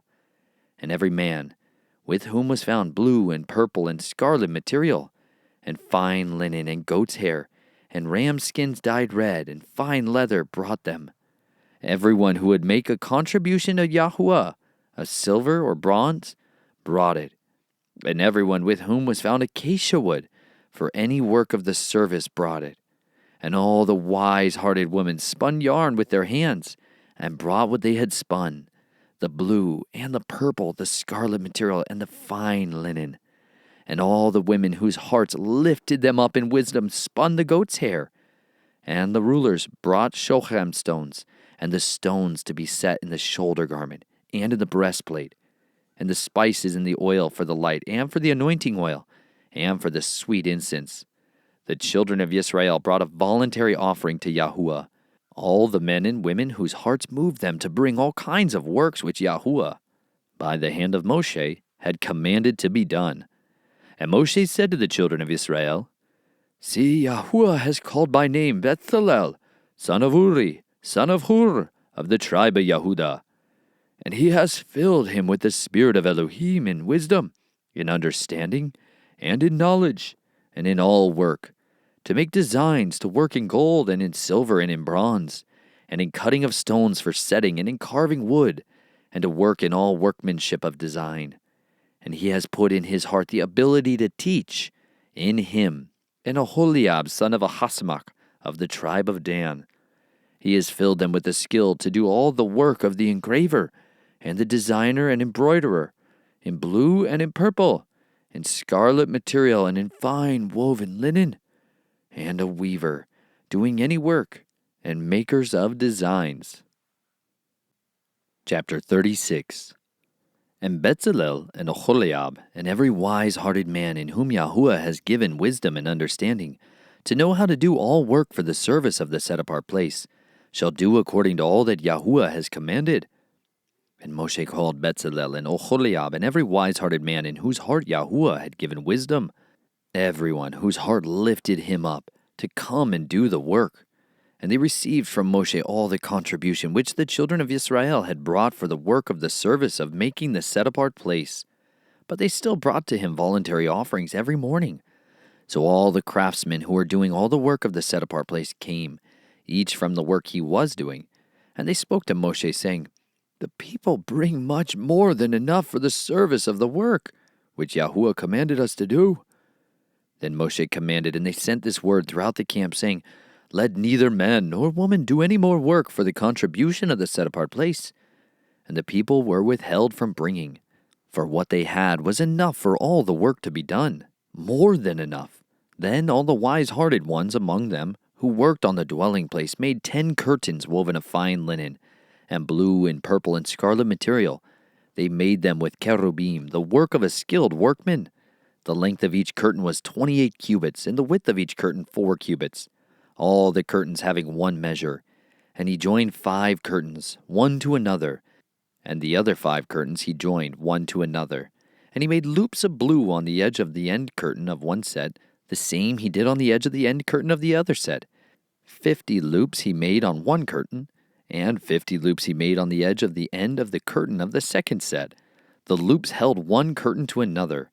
And he made 50 hooks of gold, and joined the curtains to each other with the hooks, and the dwelling place became one. And he made curtains of goat's hair for the tent over the dwelling place. He made 11 curtains. The length of each curtain was 30 cubits, and the width of each curtain 4 cubits, the 11 curtains having one measure. And he joined 5 curtains by themselves, and 6 curtains by themselves. And he made 50 loops on the edge of the end curtain in one set, and 50 loops he made on the edge of the curtain of the second set. And he made 50 bronze hooks to join the tent to be one. And he made a covering for the tent of ram skins dyed red, and a covering of fine leather above that. And for the dwelling place he made boards of acacia wood standing up. The length of each board was 10 cubits, and the width of each board 1.5 cubits. Each board had 2 tenons for binding one to another. So he did to all the boards of the dwelling place. And he made boards for the dwelling place, 20 boards for the south side. And he made 40 sockets of silver to go under the 20 boards, and 2 sockets under each of the boards for its 2 tenons. And for the other side of the dwelling place, for the north side, he made 20 boards, and their 40 sockets of silver, 2 sockets under the one board and 2 sockets under the other board. And he made 6 boards for the west side of the dwelling place. And he made 2 boards for the 2 back corners of the dwelling place. And they were double beneath. And similarly, they were complete to the top by 1 ring. So he did to both of them for the 2 corners. And there were 8 boards and their silver sockets, 16 sockets, 2 sockets under each of the boards. And he made bars of acacia wood, 5 for the boards on one side of the dwelling place, and 5 bars for the boards on the other side of the dwelling place, and 5 bars for the boards of the dwelling place at the rear, westward. And he made the middle bar to pass through the boards from one end to the other. And he overlaid the boards with gold, and the rings he made of gold to be holders for the bars, and overlaid the bars with gold. And he made a veil of blue and purple and scarlet material and fine worked linen. It was made with cherubim, the work of a skilled workman. And he made 4 columns of acacia wood for it, and overlaid them with gold, with their hooks of gold. And he cast 4 sockets of silver for them. And he made a covering for the tent door of blue and purple and scarlet material, and fine woven linen, made by a weaver, and its columns with their hooks, and he overlaid their tops and their rings with gold, but their 5 sockets were of bronze. Chapter 37. And Bezalel made the ark of acacia wood, 2.5 cubits long, and 1.5 cubits wide, and 1.5 cubits high. And he overlaid it with clean gold, inside and outside, and made a molding of gold all around it. And he cast 4 rings of gold for it, for its 4 feet, 2 rings on its one side, and 2 rings on its other side. And he made poles of acacia wood, and overlaid them with gold. And he put the poles into the rings at the sides of the ark to lift the ark. And he made a lid of atonement of clean gold, 2.5 cubits long, and 1.5 cubits wide. And he made 2 cherubim of beaten gold. He made them from the 2 ends of the lid of atonement, 1 cherub at one end on this side, and the other cherub at the other end on that side. He made the cherubim from the lid of atonement from the 2 ends. And the cherubim spread out their wings above, and covered the lid of atonement with their wings, with their faces toward each other. The faces of the cherubim were turned toward the lid of atonement. And he made the table of acacia wood, 2 cubits long, and 1 cubit wide, and 1.5 cubits high. And he overlaid it with clean gold, and made a molding of gold all around it. And he made a rim of a handbreadth all around it, and made a molding of gold for the rim all around it. And he cast 4 rings of gold for it, and put the rings on the 4 corners that were at its 4 legs. The rings were next to the rim as holders for the poles to lift the table. And he made the poles of acacia wood to lift the table, and overlaid them with gold. And he made the utensils which were on the table, its dishes, and its cups, and its bowls, and its jars for pouring of clean gold. And he made the lampstand of clean gold. He made the lampstand of beaten work. Its base and its shaft, its cups, its ornamental knobs, and its blossoms were from it. And 6 branches came out of its sides, 3 branches of the lampstand out of one side, and 3 branches of the lampstand out of the other side. There were 3 cups like almond flowers on one branch, with ornamental knob and blossom, and 3 cups like almond flowers on the other branch, a knob and a blossom. So for the 6 branches coming out of the lampstand. And on the lampstand were 4 cups like almond flowers, its knobs and its blossoms, and a knob under the first 2 branches of the same, and a knob under the second 2 branches of the same, and a knob under the third 2 branches of the same, for the 6 branches coming out of it. Their knobs and their branches were of it.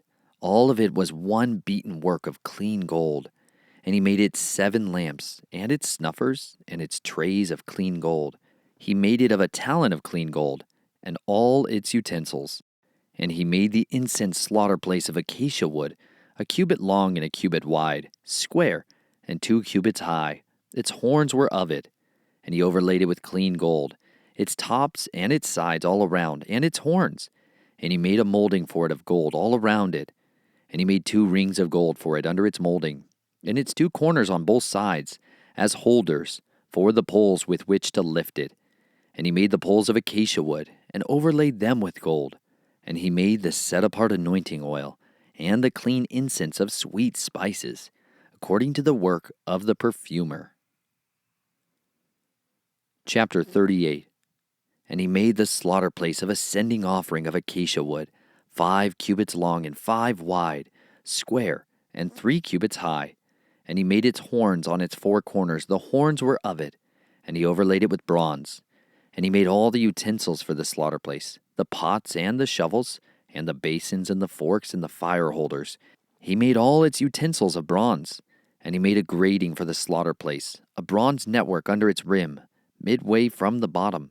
And he cast 4 rings for the 4 corners of the bronze grating as holders for the poles. And he made the poles of acacia wood, and overlaid them with bronze. And he put the poles into the rings on the sides of the slaughter place with which to lift it. He made the slaughter place hollow with boards. And he made the basin of bronze, and its stands of bronze, from the bronze mirrors of the serving women who did service at the door of the tent of appointment. And he made the courtyard. For the south side, the screens of the courtyard were of fine woven linen, 100 cubits long. Their 20 columns and their 20 sockets of bronze. The hooks of the columns and their bands were of silver. And for the north side, the screens were 100 cubits long. Their 20 columns and their 20 sockets of bronze. The hooks of the columns and their bands were of silver. And for the west side, there were screens of 50 cubits. Their 10 columns and their 10 sockets. The hooks of the columns and their bands were of silver. And for the east side eastward, 50 cubits. 15 cubits of screens on the one side, with their 3 columns and their 3 sockets, and 15 cubits of screens the other side of the courtyard gate, on this side and on that side, with their 3 columns and their 3 sockets. All the screens of the courtyard all around were of fine woven linen, and the sockets for the columns were of bronze. The hooks of the columns and their bands were of silver, and the overlay of their tops was of silver, and all the columns of the courtyard had bands of silver. And the covering for the gate of the courtyard was the work of an embroiderer of blue and purple and scarlet material, and of fine woven linen, and 20 cubits long. And the height along its width was 5 cubits, corresponding to the screens of the courtyard. And the columns were 4, and their sockets of bronze 4. Their hooks were of silver, and the overlay of their tops and their bands was of silver. And all the pegs of the dwelling place, and of the courtyard all around, were of bronze.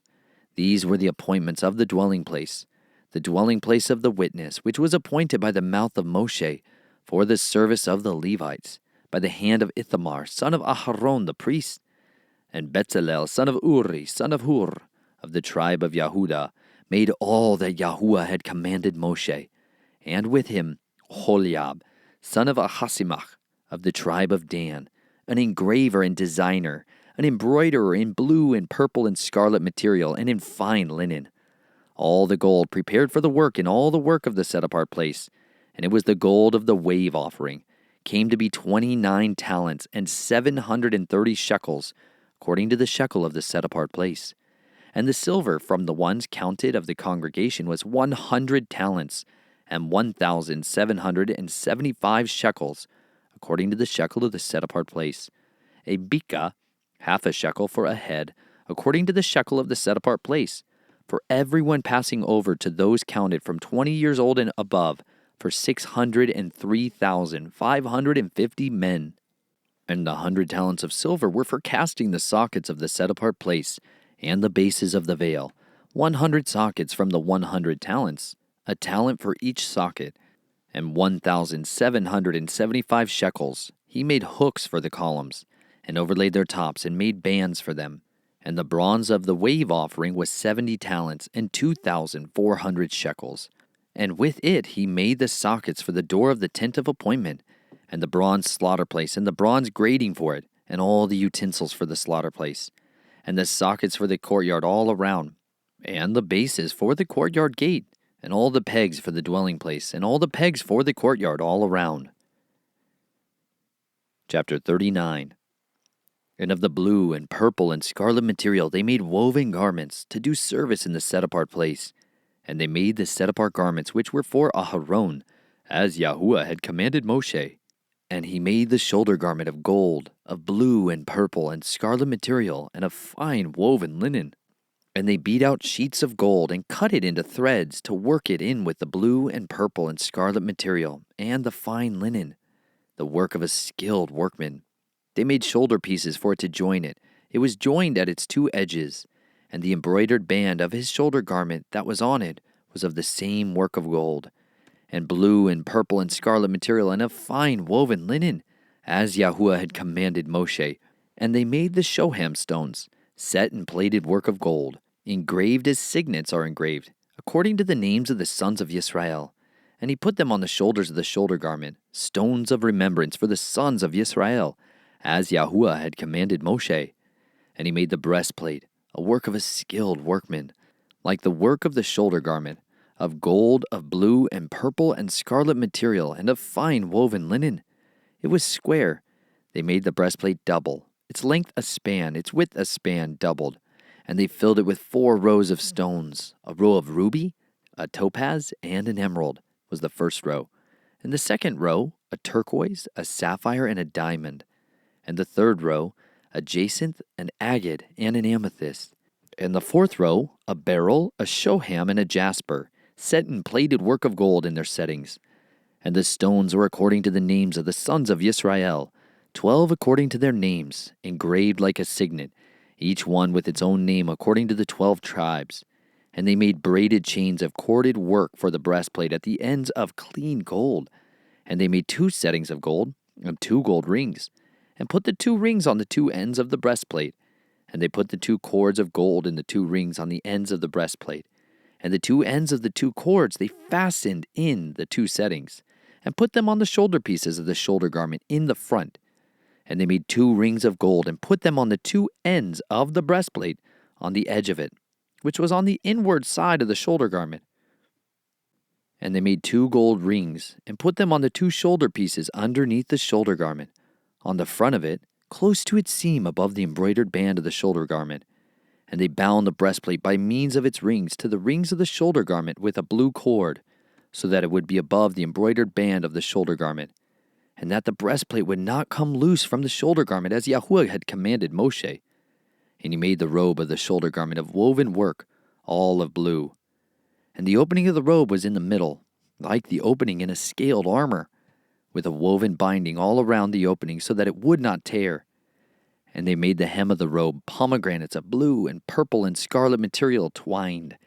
And they made bells of clean gold, and put the bells between the pomegranates on the hem of the robe all around between the pomegranates. A bell and a pomegranate, a bell and a pomegranate, all around the hem of the robe for the service, as Yahuah had commanded Moshe. And they made the long shirt of fine linen, the work of a weaver, for Aharon and his sons, and a turban of fine linen, and the turban ornaments of fine linen, and short trousers of fine woven linen, and a girdle of fine woven linen with blue and purple and scarlet material, the work of an embroiderer, as Yahuah had commanded Moshe. And they made the plate of the set-apart sign of a dedication of clean gold, and wrote on it an inscription like the engraving of a signet, Set apartness to Yahuah. And they put on it a blue cord to fasten it above on the turban, as Yahuah had commanded Moshe. And all the work of the dwelling place of the tent of appointment was completed. And the children of Yisrael did according to all that Yahuah had commanded Moshe. So they did.